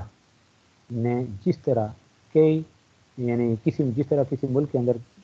تبادلہ اشیاء کی بنیاد رکھی ہے، اسی طرح بین الاقوامی سطح پر بھی مختلف ممالک کو تجارتی رشتوں میں منسلک کر دیا ہے، کیونکہ کوئی ملک بھی اپنی جملہ ضروریات اپنے وسائل سے پوری کرنے پر قادر نہیں. گویا تقسیم کار کے اصول نے جس طرح اندرون ملک تجارت کو وجود بخشا ہے، اسی طرح اقوام عالم کے درمیان بھی اسے ناگزیر بنا دیا ہے. اس حوالے سے کافی چیزیں آپ کے سامنے میں پیش کر چکا ہوں. بین الاقوامی تجارت کا سراغ قدیم ترین انسانی معاشروں میں بھی ملتا ہے. ذرائع آمد و رفت کی ترقی کے ساتھ ساتھ اس کی وسعت میں مسلسل اضافہ ہوتا رہا. تجارت انسان کی فطری ضرورت ہے. اسلام دین فطرت ہے، اس لیے اس نے فطری دایا کو نہ صرف تسلیم کیا ہے بلکہ اس کی تحسین کی ہے اور اسے فروغ دینے کی ترغیب دی ہے. اسے اللہ کا فضل اور اس کے لیے تگدو کرنے کو عبادت قرار دیا. محنت کی اہمیت جو ہے نا، اس حوالے سے ساری چیزیں آپ پڑھ چکے ہیں. جعلنا ربکم الذی یزیل لکم الفلک فی البحر لتبتغوا فضلا. خیر فمشوا فی مناکبہ وکلوا من رزقہ. ٹھیک ہے، تو اس حوالے سے گویا کہ ملک کے اندر، علاقے کے اندر، علاقے کے باہر، تو اب وقت کے گزرنے کے ساتھ ساتھ کہ ابھی جو حدیں ہیں ملکوں کا مارد وجود میں آنا، پھر ظاہر ہے باؤنڈری لائنز جنہیں کہا جاتا ہے ان کا مارد وجود میں آنا، تو پھر وہ شرائط حدود و قیود کا طے ہونا، یہ ساری چیزیں بہرحال یہ وقت کے ساتھ ساتھ تو ہوتی ہیں. لیکن یہ جو ہے نا اس کی یہ جو اسلام دین فطرت ہے، اس لیے اس نے اس فطری دایا کو نہ صرف تسلیم کیا تجارت، بلکہ اس کی تحسین کی ہے، اسے فروغ دینے کی ترغیب دی ہے. ابھی یہ میری بات، اور اسے اللہ کا فضل اور اسے اللہ کا فضل اور اس کے لیے تگودو کرنے کو عبادت قرار دیا. یہ میں نے اب آپ کو بتایا، یہ جب ہم ملک کے نیت کو کہ اللہ کے نبی نے کہا کہ عبادت کے 10 حصوں میں سے 9 حصے جس میں رزق کے حلال سے محنت کرنی چاہیے. تو اسی وجہ سے اللہ کے نبی نے فرمایا کہ سچا ایماندار تاجر نبیوں، صدیقوں اور شہیدوں کے ساتھ ہوگا. آپ صلی اللہ علیہ وسلم نے تجارت کی خیر و برکت کے حوالے سے فرمایا کہ تجارت کیا کرو، اس میں رزق کا یعنی 9/10 حصہ ہے. ابھی میں بات کی یعنی 9/10 یعنی ہے نا. اسی والے سے قرآن پاک میں متعدد مقامات پر نہ صرف تجارتی سرگرمیوں کا ذکر ہے بلکہ انہیں جھگڑے تنازع سے پاک کرنے اور صحیح معنوں میں یعنی اصلاح و فلاح کا ذریعہ بنانے کے لیے مناسب قواعد و ضوابط بھی تجویز کیے. اس والے سے یعنی اس سلسلہ میں قرآن پاک نے اندرونی تجارت کے ساتھ ساتھ بیرونی تجارت کو بھی موضوع بحث بنایا. قدیم اقوام میں تجارتی سفروں کی موجودگی کا پتہ دیا ہے. قوم سبا کی بے مثال خوشحالی اور ان کی اس تمنا کا ذکر کیا ہے کہ اے ہمارے رب ہمارے سفر کی مسافتیں لمبی کر دے. حضرت سلیمان علیہ السلام کے بحری بیڑ کا ذکر بھی کیا ہے جو تجارتی اغراض کی خاطر دور دراز کے سفروں پر رواں رہتا تھا. حضرت سلیمان علیہ السلام کے لیے یعنی اور یہ قرآن جی میں آتا ہے اور سلیمان کے لیے ہم نے ہوا کو مسخر کر دیا. صبح کے وقت اس کا چلنا 1 مہینے کی راہ تک اور شام کے وقت اس کا چلنا 1 مہینے کی راہ تک. تلاش رزق کے لیے سمندروں کے سینے پر کشتیوں کے دوڑنے کو اپنی قدرت کی نشانی اور انسانوں کے لیے ایک عظیم انعام و احسان کے طور پر یہ قرآن نے پیش کیا ہے. اس والے سے اللہ فرماتے ہیں کہ اس کی نشانی میں سے یہ ہے کہ وہ ہوائیں بھیجتا ہے بشارت دینے کے لیے اور تمہیں اپنی رحمت سے بہرامند کرنے کے لیے اور اس غرض کے لیے کہ کشتیوں اس کے حکم سے چلیں اور تم اس کا فضل تلاش کرو. یعنی رزق بذریعہ سفر تجارت رزق بذریعہ سفر تجارت تلاش کرو اس کے شکر گزار بنو. پھر اسی والے سے اللہ فرماتے ہیں کہ اور سمندر کے اس پانی میں تم دیکھتے ہو کہ کشتیاں اس کا سینے چیرتی چلی جاتی ہیں تاکہ تم اللہ کا فضل تلاش کرو کہ شکر گزار بنو. قریش مکہ کے جاڑے اور گرمی کے تجارتی سفروں کا ذکر بھی اس انداز میں کیا کہ لیے ایلاف قریشی ایلاف مرکت الشتاء والصیف جنہیں اللہ تعالیٰ نے محض اپنے فضل و احسان سے اس وقت محفوظ و معمون بنا دیا جب جزیرۃ العرب اور اس کے باہر ہر کہیں لڑائی لوٹ مار کا دورہ تھا. ان تجارتی سفروں کی ترغیب کے لیے اللہ تعالیٰ نے نہ صرف انہیں اپنے فضل و انعام کا کے حصول کا ذریعہ قرار دیا بلکہ انہیں آسان بنانے کے لیے قصر نماز کی سہولت بھی دے دی اور نماز تہجد کی معافی یا اس میں تخفیف کا سبب بنا دیا. قرآن پاک اپنے مخصوص انداز میں ان تجارتی سفروں کو بھی تذکیر اور اپنی دعوت کی طرف انسانوں کو متوجہ کرنے کا ذریعہ بناتا ہے. وہ ایک طرف دوران سفر کائنات کی کھلی فضاؤں میں پھیلی ہوئی اللہ رب العزت کی ان گنت نشانی کا ذکر کرتا ہے تاکہ لوگوں پر اللہ کی قدرت کاملہ اور جلالت عظمیٰ کی حقیقت اور اس کے مقابلہ میں اپنا عجز اور درماندگی عیاں ہو اور دوسری طرف سرکش و نافرمان سابقہ کی تباہ حالی کے مناظر دیکھ کر ان میں اپنے خالق و مالک کی اطاعت و فرما برداری کا جذبہ پیدا ہو. نبی پاک صلی اللہ علیہ وسلم کے اسوہ حسنہ سے بھی یعنی تجارتی سفروں کا پتہ چلتا ہے. نبی کریم صلی اللہ علیہ وسلم کے قبیلہ قریش کی روزی کا سب سے بڑا ذریعہ تجارت ہی تھا. آپ کے پردادا ہاشم نے اپنے بھائیوں عبد شمس متبور کے ساتھ مل کر تجارتی سرگرمی کو پروان چڑھایا اور بیت اللہ کی تولیت اور زائرین کعبہ کی پرجوش خدمت کی وجہ سے مختلف قبائل اور مختلف ممالک کے سربراہان سے تجارتی مراعات حاصل ہوئی اور یوں فروغ تجارت کی بدولت قریش عرب کے تمام قبائل سے اپنی معاشی حیثیت کے اعتبار سے برتر ہو گئے۔ نبی کریم صلی اللہ علیہ وسلم بذات خود زمانہ قبل از نبوت، یعنی نبوت سے پہلے کا جو زمانہ، اس میں تجارتی سفروں پر دوسرے ملکوں میں تشریف لے جاتے رہے۔ ان ہی سفروں میں اپنی اعلیٰ درجہ کی امانت و دیانت کی بدولت آپ اپنے رفقائے کار میں الامین کے لقب سے ملقب ہوئے۔ درآمدی و برآمدی تجارت پر لوگوں کو ابھارنے کے لیے آپ صلی اللہ علیہ وسلم نے فرمایا، جو شخص مسلمانوں کے کسی شہر میں غلہ لے کر آیا اور اس روز کے بھاؤ پر اسے بیچ دیا اس کو اللہ کا قرب نصیب ہوگا۔ اسی طرح حضرت عمر فاروق رضی اللہ تعالیٰ نے ایک مرتبہ فرمایا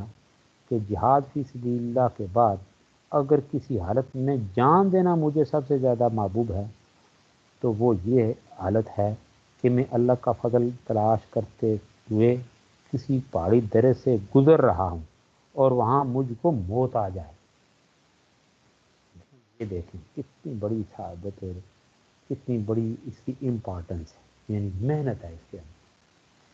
قرآن پاک کی ان تعلیمات اور نبی کریم صلی اللہ علیہ وسلم کے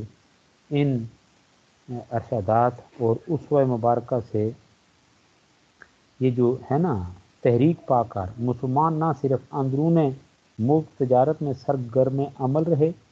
بلکہ تلاش رزق کی خاطر دور دراز کے ممالک میں آمد و رفت ان کا معمول بن گیا اور ایک نہایت ہی قلیل عرصہ میں اقوام عالم میں وہ ایک مؤثر تجارتی قوت بن گئی۔ ان کے بڑے بڑے شہر بین الاقوامی تجارت کے مرکز بن گئے۔ ان کے کاروان بری راستوں سے اور ان کے بحری جہاز سمندری راستوں سے درآمدی و برآمدی تجارت کے فروغ میں منہمک ہو گئی۔ بین الاقوامی تجارت کی اسی بے مثال وسعت کو منضبط کرنے کے لیے قرآن و سنت کی روشنی میں مناسب قواعد و ضوابط بنائے گئے۔ اسی سلسلہ میں قابل ذکر بات یہ ہے کہ اتنے بڑے پیمانے پر بین الاقوامی تجارت کے لیے مالی وسائل کی فراہمی کا سارا انتظام سود کے بغیر عمل میں آتا رہا۔ مسلمان تجار نے کاروبار معاملات کی نئی راہیں نکالی اور شراکت و مضاربت کے اصولوں کو روبہ عمل لاتے ہوئے مالی وسائل کو اس انداز میں متحرک کیا کہ سرمایہ کی قلت شاید ہی ان کی تجارتی سرگرمی میں حائل ہو سکی۔ تجارتی سرگرمیوں کے فروغ کے سلسلہ میں جہاں تاجروں نے اپنے طور پر تلاش رزق کے لیے جدوجہد کی، وہاں اسلامی حکومت نے بھی ان کی ترقی و توسیع کے کاموں میں بالواسطہ طور پر حصہ لیا۔ حضرت عمر رضی اللہ تعالیٰ نے اپنے زمانہ خلافت میں سڑکوں اور پلوں کی تعمیر وغیرہ کے لیے ہدایات جاری فرمائیں۔ مصر اور حجاز کے درمیان غلہ اور دیگر اجناس کی نقل و حمل کو آسان بنانے کے لیے نہر بنوائی۔ خلافت راشدہ کے بعد بھی تجارتی سرگرمیوں کے فروغ میں حکومت کی دلچسپی قائم رہی، جس کے نتیجہ میں 12ویں صدی عیسوی تک بالخصوص سمندروں میں مسلمانوں کو تجارت کی برتری حاصل ہوئی۔ بنو امیہ کے دور میں حکومت میں بحیرہ روم، بحیرہ احمر اور بحر ہند میں مسلمانوں کا اثر و رسوخ نمایاں طور پر بڑھ گیا اور ان کے تجارتی روابط اسپین، چین، سندھ اور مشرق بعید کے ممالک کے ساتھ استوار ہو گیا۔ عباسیوں کے عہد ثانی تک مسلمانوں کی تجارتی سرگرمیاں دنیا کی ایک سرے سے دوسرے سرے تک پھیل چکی تھی۔ سرگرمیاں انہوں نے بحر و بر دونوں کو اپنی تجارتی گزرگاہ بنا رکھا تھا۔ ان کے تجارتی راستے مشرق سے مغرب اور شمال سے جنوب تک پھیلے ہوئے تھے۔ اس وقت کی معلوم دنیا کا شاید ہی کوئی خطہ ایسا ہو جہاں تک مسلمانوں کے تجارتی قافلے نہ پہنچ سکے ہوں۔ جب عباسیوں کے پاس دولت کی پروانی ہوئی اور ہارون رشید نے تجارتی قافلوں کے بحری اور بر راستوں کو پرامن بنا دیا تو تمام دنیا کے تجارتی سامان سے لدے قافلے عراق کا رخ کرنے لگے۔ اس طرح ہند سے برتن، کپڑے، ناریل، ہاتھی دانت کی مصنوعات، خراسان سے لوہا، کرمان سے شیشہ، کشمیر سے رنگدار کپڑے، چین سے لکڑی، کستوری، دارچینی اور آرائش کا سامان، یمن سے عطر اور مختلف قسم کی خوشبوئیں، فارس سے اسلحہ اور دیگر مصنوعات، سرندید جسے سری لنکا کہا جاتا ہے سے یاقوت اور الماس، روم سے کھالیں اور شام سے پھل، اسلحہ اور لوہا، اور روس سے لومڑی کی کھالیں وغیرہ یہ آنے لگی۔ اب یہ ہے کہ اسلام کی جو تجارتی پالیسی ہے وہ کیا ہے؟ اسلام دین فطرت ہے۔ اس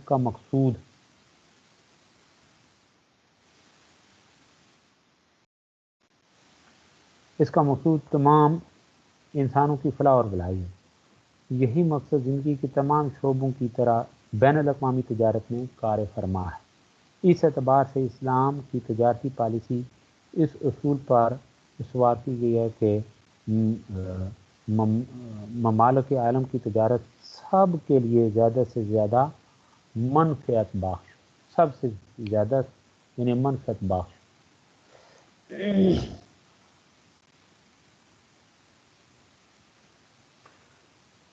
اچھا جی، ہر ملک کے وسائل بہترین طور پر زیر استعمال میں ہیں، عالمی پیداوار زیادہ سے زیادہ ہو اور اس کا منافع ان کے درمیان اس انداز میں تقسیم ہو کہ سب خوشحالی کی نعمت سے بہرہوار ہوں اور ان کے افراد کم سے کم قیمت پر اشیاء ضرورت حاصل کرنے کے قابل ہو جائیں۔ تو اسلام جو ہے یہ دین اخوت ہے، وہ اقوام عالم کے مابین باہمی ہمدردی اور خیر خواہی پیدا کرنے کا خواہاں۔ اسی لیے تامین جیسی باہمی اناج پیدا کرنے والی پالیسی اس کے عمومی مزاج سے مطابقت نہیں رکھتی۔ مسلمان مالک کی باہمی تجارت میں آزاد تجارت کا اصول تو لازماً ملحوظ و خاطر رکھا جائے گا اور کسی بھی حالت میں اس سے انحراف نہ ہو، کیونکہ تمام مسلمان بھائی بھائی ہیں۔ حضور صلی اللہ علیہ وسلم نے فرمایا کہ مسلمان کا بھائی ہے، وہ نہ تو اس پر ظلم کرتا ہے اور نہ کسی ظالم کے مقابلے میں اسے بیگار و مددگار چھوڑتا ہے، اور جو کوئی اپنے بھائی کی حاجت براری میں کوشاں ہوگا اللہ کریم اس کی حاجت پوری فرمائے گا۔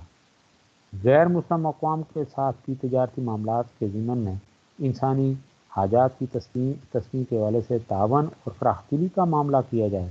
اور اختلاف عقائد کے باوجود باہمی مفاد کی بنیاد پر لین دین کو فروغ دیا جائے گا، بلکہ مخصوص حالات میں ان کے ساتھ احسان کا معاملہ کیا جائے۔ ایک موقع پر جب اہل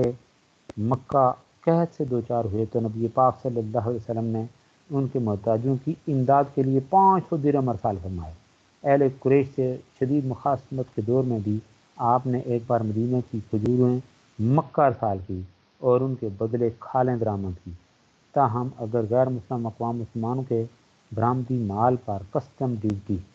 وغیرہ عائد کر دیں تو اسلامی حکومت کو بھی اس بات کا حق پہنچتا ہے کہ وہ ان کے اموال پر اس نوعیت کی اور اس مقدار کے برابر محصول عائد کرے۔ اس سلسلہ میں حضرت عمر کا ایک قدم بطور نظیر پیش کیا جاتا ہے۔ آپ نے اپنے گورنر ابو موسیٰ اشعری کو لکھا کہ ان سے وہ جو ہے نا غیر مسلم تاجروں سے اتنا ہی محصول جو ہے وصول کیجیے جتنا ان کے حکام مسلمانوں سے وصول کرتے ہیں، یہ بھی ایک طریقہ ہے۔ تو بہرحال اب ہم آتے ہیں اس طرف کہ جو بین الاقوامی تجارت جو ہے اس کے جو اصول ہیں، بین الاقوامی تجارت جو ہے اس کے اصول و ضوابط جو ہیں وہ کون کون سے ہیں، اب ہم اس طرف آتے ہیں۔ تو اسلام کا جو معاشی نظام ہے اس نے تاجروں کو جن اصولوں کا پابند بنایا ہے وہ یہ ہے، نمبر 1 یہ کہ حلال اشیاء کی تجارت، اسلام نے صرف ان اشیاء کی تجارت کی اجازت دی ہے جن کو اللہ تعالیٰ نے حلال اور طیب قرار دیا ہے۔ حرام اشیاء مثلا یہ شراب، مردار وغیرہ کی تجارت جو ہے یہ ممنوع ہے، اس لیے کہ اللہ فرماتے ہیں انما حرم علیکم المیتۃ والدم ولحم الخنزیر، کہ اس نے تم پر یعنی مردار اور خون اور سور کا گوشت حرام کیا۔ حضرت جابر رضی اللہ تعالیٰ عنہ سے روایت ہے کہ رسول اللہ صلی اللہ علیہ وسلم نے فرمایا اللہ تعالیٰ نے شراب، مردار، خنزیر اور بتوں کی خرید و فروخت کو حرام قرار دیا ہے۔ نمبر نیکسٹ یہ ہے کہ دھوکہ دہی اور قسموں سے ممانعت۔ دھوکہ دہی، بعض لوگ سودا کرتے وقت گاہ کو مطمئن کرنے کے لیے کثرت سے قسمیں کھا لیں۔ نبی کی دھوکہ دہی ہے نا، اللہ کے نبی نے فرمایا ایک تو یہ ہے کہ لا ضرر ولا ضرار، پھر یہ ہے کہ من غش فلیس منا، کہ جس نے ملاوٹ کی اللہ کے نبی فرمایا وہ ہم میں سے ہے ہی نہیں۔ وہ ایک واقعہ اس والے سے آپ نے پڑھا ہوگا، نبی پاک صلی اللہ علیہ وسلم بازار سے گزرے تھے، غلے کا ڈھیر دیکھا، اوپر سے تو خوش تھا، اللہ کے نبی نے ہاتھ ڈالا اس کے اندر، ہاتھ ٹھیک ہے نا، جس طرح وہ ایک وہ ہوتا ہے نا جس کو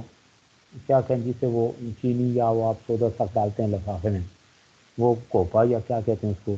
تو وہ اسی طرح سے ہاتھ ڈالا تو وہ جو ہے نا اندر سے اس کے ساتھ نمی تھی، یعنی وہ صحیح طریقے سے سوکھا ہوا نہیں تھا۔ تو اللہ کے نبی نے فرمایا من غشا، اس سے کیا ہوتا ہے کہ اس کا تھوڑا وزن زیادہ ہو جاتا ہے، یعنی اس طرح وہ جو خریدار کو اس سے نقصان ہوتا ہے، تو اللہ کے نبی نے فرمایا من غشا، تو وہ تو ایک وہ صورت تھی۔ تو اب جو صورت حال آج کل جس کا ہم بھیڑا ہی کر دیتے ہیں، مرچوں کے اندر دیکھیں وہ اینٹیں، اسی طریقے سے اور یا اور بہت ساری اشیاء، یہ جا کے جب کبھی آپ ٹی وی والے وہ کسی چینل والے چھاپا مارتے ہیں وہاں پہ دیکھیں کیا کچھ ہوتا ہے، کیا کیا یعنی آئل کس قسم کے، اچھا پھر وہ جن چیز کے وہ جو چیزیں تیار کی جاتی ہیں کسی فیکٹری کے اندر، یا کیا کیا بتائیں پھر آپ کو ہر لحاظ سے، وہ چینی کے اندر، پھر چائے کے اندر، پھر اسی طرح وہ باقی متفرق جو ضروریات زندگی سے جن چیزوں کا تعلق ہے، مسالہ جات وہ کس طرح سے کوئی پتہ نہیں ہوتا کیا کیا اس کے اندر مکس ہے، تو ظاہر ہے وہ پیکٹ میں بند ہیں۔ اب پرانے زمانے میں لوگ بیچارے تو وہ خود ہاتھ سے اس کے اندر کوٹ کے، ٹھیک ہے نا، پتھر سے کوٹ کے پھر وہ استعمال، اس میں تو ہے ہی نہیں۔ پھر ہمیں خود اب نمک کی بات ذرا دیکھیں نا، کیا اس کا کوئی پتہ نہیں۔ تو ہمارے زمانے میں تو یہ تھا کہ وہ پتھر جس طرح ہوتا ہے اس طرح وہ نمک کی ڈلیاں لے کے آتے تھے، تو یہ تھا کہ خود پیس کے آپ اس کو استعمال نہیں کیے، تو وہ اس حد تک کہتے ہیں بچے پتہ نہیں وہ کس نے اس کہاں پڑا ہوا، کتنے اس سے جو ہے نا وہ اب لفافے میں بند ہمیں تو اس کے اوپر وہ لکھا ہوا اتنے پرسنٹ خالص ہے، اتنا فلاں ہے، یہ ہے، اس کے اوپر بڑے فضائل ہوتے ہیں، لیکن پتہ نہیں وہ کس طرح جس طرح وہ کیچڑ بھرے پاؤں اس کے اوپر گزر کے وہ جو ہوتا ہے پورا اس کو، جس طرح وہ ریت پڑی ہوتی ہے، بجری پڑی ہوتی ہے، وہاں پہ کن کن پاؤں کے نیچے وہ دیکھے نا وہ کون کس نوعیت کے کس طرح غلاظت بھرے پاؤں یا کس طرح کے وہ پاؤں جوتیوں سمیت وہ چلتے ہیں، پھر اسی کو اس کے اندر پیک کرتے ہیں، وہ ہم کھاتے ہیں۔ تو اس کے مقابلے میں جو دیکھیں نا صاف شفاف ہے، تو اس کو آپ دھو کے اس طرف ہم جاتے ہی نہیں، یہ اتنے تن آسان ہوتے جا رہے ہیں، اتنا ہر چیزیں ریڈی میڈ کھانے کے قائل ہو گئے ہیں۔ تو بات ہو رہی تھی کہ اللہ کے نے فرمایا کہ من غش فلیس منی، جس نے ملاوٹ کی اس میں سے وہ جس نے ملاوٹ کی وہ ہم میں سے ہے ہی نہیں۔ تو بات ہو رہی تھی کہ قسمیں کھانے سے، یعنی اسلام نے منع کیا، اللہ کے نبی نے اس بات کو ناپسند فرمایا۔ اس والے سے ابو قتادہ رضی اللہ تعالیٰ سے روایت ہے کہ رسول اللہ صلی اللہ علیہ وسلم نے فرمایا خرید و فروخت میں زیادہ قسمیں کھانے سے بچو، وہ رواج کا باعث بنتی ہے، پھر برکت مل جاتی ہے، قسمیں کھاتا ہے جو۔ اسی طرح حضرت ابو ہریرہ رضی اللہ تعالیٰ عنہ یہ کہتے ہیں کہ میں نے رسول اللہ صلی اللہ علیہ وسلم کو فرماتے ہوئے سنا جھوٹی قسم کھانے سے اگرچہ مال بک جاتا ہے لیکن برکت ختم ہو جاتی ہے۔ اسی والے سے حضرت ابو ذر غفاری رضی اللہ تعالیٰ عنہ سے یہ روایت ہے کہ رسول اللہ صلی اللہ علیہ وسلم نے فرمایا 3 قسم کے آدمیوں سے اللہ تعالیٰ قیامت کے دن کلام نہ کرے گا، نہ ان کی طرف دیکھے گا، نہ ان کو پاک کرے گا اور ان کے لیے دردناک عذاب ہوگا۔ حضرت ابو ذر رضی اللہ تعالیٰ نے فرمایا کہ رسول اللہ صلی اللہ علیہ وسلم فرمایا رسول اللہ صلی اللہ علیہ وسلم نے، یا رسول اللہ،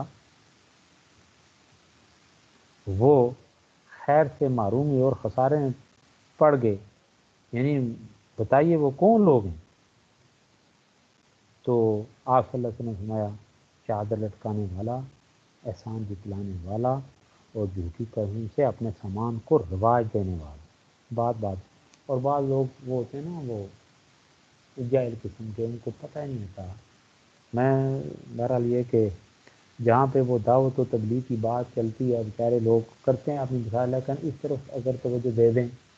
دعوت و تبلیغ والے کہ بازار بھائی دکاندار ہیں، ان کے پاس جا کے ان کو اگر اس طرح کی بھائی جس مال نے بکنا ہے آپ کی قسم کھانے سے وہ کس حد تک بکے گا، یا بک بھی گیا تو خیر برکت کیا رہ جائے گی؟ وہ جو اس کا جو عوض پیسے روپے کی صورت میں شاید وہ آپ کے لیے وہ چیز تباہ کن ہو، وہ پیسہ ہی ٹھیک ہے نا آپ کی صحت کے لیے وہ شاید اس کی وجہ سے آپ کو جا کر کے اتنی مرتبہ دیکھیں نا وہ جو ہے نا وہ میڈیکل سے وہ خرید کے دوائیاں کھانا پڑیں، تو گویا کہ ان چیزوں سے اجتناب کرنا چاہیے۔ تو نیکسٹ یہ ہے کہ حقوق اللہ کی پاسداری، کاروبار کرتے وقت جو ہے نا حقوق اللہ کی پاسداری ضروری ہے۔ یہ نہ ہو کہ بس اللہ کا حکم ہے، اذان ہے تو یہ اپنا کام کر رہا ہے، ایون یہ کہ نماز میں کھڑا ہے اس کی توجہ اللہ کی بجائے نماز کی بجائے اپنے کاروبار کی طرف۔ اسی والے سے میں نے شاید آپ لوگوں سے بات کی تھی یا دوسری کسی کلاس کو پڑھا رہا تھا، اس دوران اسی طرح کا کوئی واقعہ آ گیا کہ ایک شخص تھا، ٹھیک ہے نا، اچانک وہ مسجد میں آیا، دیکھا باجماعت نماز کا ٹائم گزر چکا، وہ اس نے رونا شروع کر دیا۔ وہ جو امام صاحب تھے انہوں نے کہا وہ یہی رہا کوئی ہے نہیں، تو بڑے نیک لوگ ہو، جماعت کے پابند ہو، چلو آج رہ گئی تو کیا ہوا، اللہ معاف فرمانے والا آپ دانشور طور پہ نہیں۔ اس نے جو تھی نا بے دھڑک یا کوئی طور پہ بغیر سوچے سمجھے پوری بات کہہ دی جو کیا کرتا تھا۔ مولوی صاحب بات یہ کہ آج سارا کام مجھے ہی کرنا پڑے گا، تین قرات وہ دیکھیں سورہ فاتحہ 7 قرات جو سورج پڑھی وہ مجھے ہی پڑھنا ہے، پہلے تو آپ یہ کام کرتے تھے، اس دوران میں اپنی دکان کا حساب کتاب کر لیا کرتا تھا۔ تو یہ صورت حال ہی نہیں ہے۔ حقوق اللہ کی پاسداری، آپ نماز کا وقت ہے تو پھر اس وقت آپ جناب باغ سر پہ کھڑا ہے تو ٹھیک ہے، وہ وہاں پہ اس وقت جو ہے نا آپ اللہ کا جو حق ہے اس کی طرف آپ لگتے ہیں۔ اور یہ ڈاکٹر عبدالخالق خان صاحب وہ ایک مرتبہ انہوں نے ہمارے ساتھ جب یہ بات کی تو واقعہ ہم نے کہ یہ ہوتا ہے کلچر، سعودی عربیہ آپ چلے جائیں، آپ کہیں بھی ہو وہ ایسا کلچر ہے، گاڑی چل رہی ہے نماز کا ٹائم ہے گاڑیاں رک جائیں گی، دکان کھلی ہے کھلی رہے گی تو سارے لوگ چلے جائیں گے، کسی کو اس بات کی پرواہ نہیں، کوئی یہاں سے کوئی چیز اٹھا کے لے جاتا ہے لے جائے، اٹھانے کی ذرا ضرورت کے کیسے ہو وہاں، کسی کو وہاں پتہ ہے وہ قانون ایسے ہاتھ ہی کٹ جائیں گے۔ چوری کے اس حوالے سے اگر آپ وہ کہیں وہ معاملہ ہو گیا کسی نے دیکھ لیا ثابت ہو گیا تو بہت کیا پھر آپ بات ہی نہیں سکتے۔ تو یہ ہوتا ہے قانون کی پاسداری۔ اللہ پھر اس معاملے میں پھر دیکھیں نا خیر و برکت میں، تو جب ان چیزوں کو پیش نظر رکھا جائے خیر و برکت، اس چیزوں کو پسے پش ڈال دی جائے تو پھر بے برکتی، اور اسی طرح چھینا جاتی، مار دھاڑ، پھر اور بہت ساری باتیں آ جاتی ہیں۔ تو چنانچہ اللہ فرماتے ہیں کہ یا ایھا الذین آمنوا اذا نودی للصلاۃ من یوم الجمعۃ فاسعوا الی ذکر اللہ وذروا البیع۔ ایمان وال جمعہ کی صرف جمعہ والی بات نہیں ہے بلکہ یہ بتایا ہو کہ اللہ کہا کہ بھائی اس مرحلے پہ اس طرح، تو اب یہ کہ عام نماز جب ہوگی تو اس میں بھی تو یہی کرنا ہے، پابندی کرنی ہے۔ تو اس کے ساتھ ساتھ نیکسٹ یہ کہ عیب اور نقص جو ہے اس کو ظاہر کرنا، اگر کسی چیز میں عیب اور نقص ہو تو وہ خریدار پر ظاہر کر دیں۔ حضرت واصلہ بن اسقع رضی اللہ تعالیٰ سے روایت ہے کہ میں نے رسول اللہ صلی اللہ علیہ وسلم کو فرماتے سنا، جو شخص عیبدار چیز کو بیچے اور اس پر خریدار کو آگاہ نہ کرے وہ ہمیشہ اللہ تعالیٰ کی ناراضگی میں رہتا ہے۔ کہ فرمایا کہ فرشتے ہمیشہ اس پر لعنت کرتے ہیں۔ اسی طریقے سے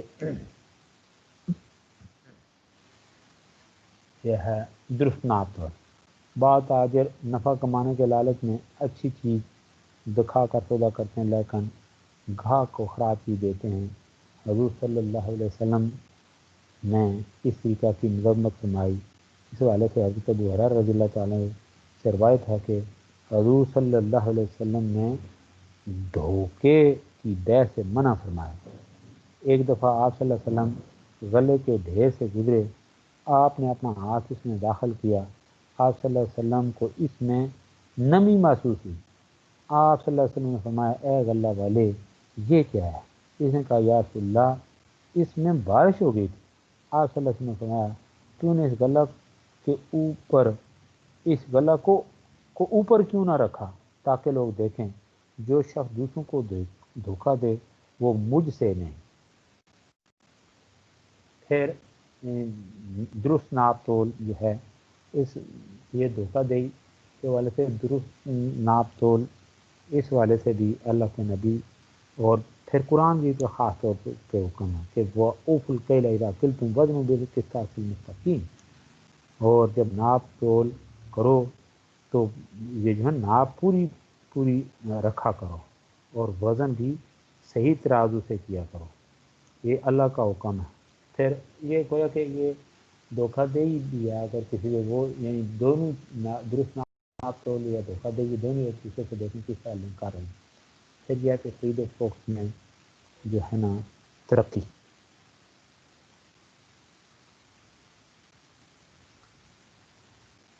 اچھا جی کیا ہے جی خرید و فروخت میں ترقی؟ اچھا جی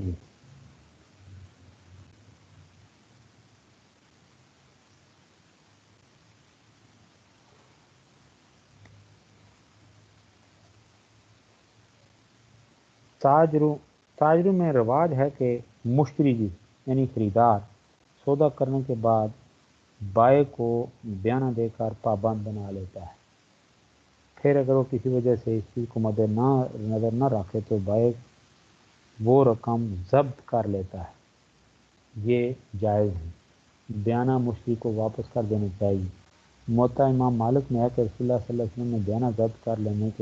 سے منع فرمایا۔ حضرت ابو ہریرہ سے روایت ہے کہ رسول اللہ صلی اللہ علیہ وسلم نے فرمایا جو شخص اس مسلمانوں کی بیع پھیرے گا اللہ اس کی لوثیوں کو قیامت کے دن معاف فرمائے گا۔ اچھا پھر یہ ہے کہ جی سودی لین دین جو ہے اس کی ممانعت ہے، سودی لین دین اس کی ممانعت ہے، تو اس والے سے کافی کچھ سود کیا ہے، اس کی اقسام، پھر اس کی ممانعت، اس کے مضمرات، یہ ساری چیزیں آپ پڑھ چکے ہیں۔ احل اللہ البیع وحرم الربا، یہ اس کی پوری ڈیٹیل آپ پڑھ چکے ہیں۔ تو بہرحال یہ کہ اس کے ساتھ ساتھ بہت ساری چیزیں یعنی صفائی عیب بھی ہے، پھر جو ہے نا جگہوں سے بچنے کی ممانعت ہے، باقی اور کافی چیزیں ہیں۔ بہرحال کہ میں اب جو ہے نا ایڈ کرتا ہوں اس سے کام پذیر ہوتی ہیں یہ چیزیں جو کچھ آج آپ نے بلکہ اس سے پہلے پڑھا ہے۔ سب اللہ تعالیٰ کہ ان ساری چیزوں کے اوپر عمل کرنے کی توفیق عطا فرمائے۔ وہ چیزیں ہماری دنیا اور آخرت کو سنوارتی ہیں، اللہ تعالیٰ ان پر عمل پیرا ہونے کی توفیق عطا فرمائے۔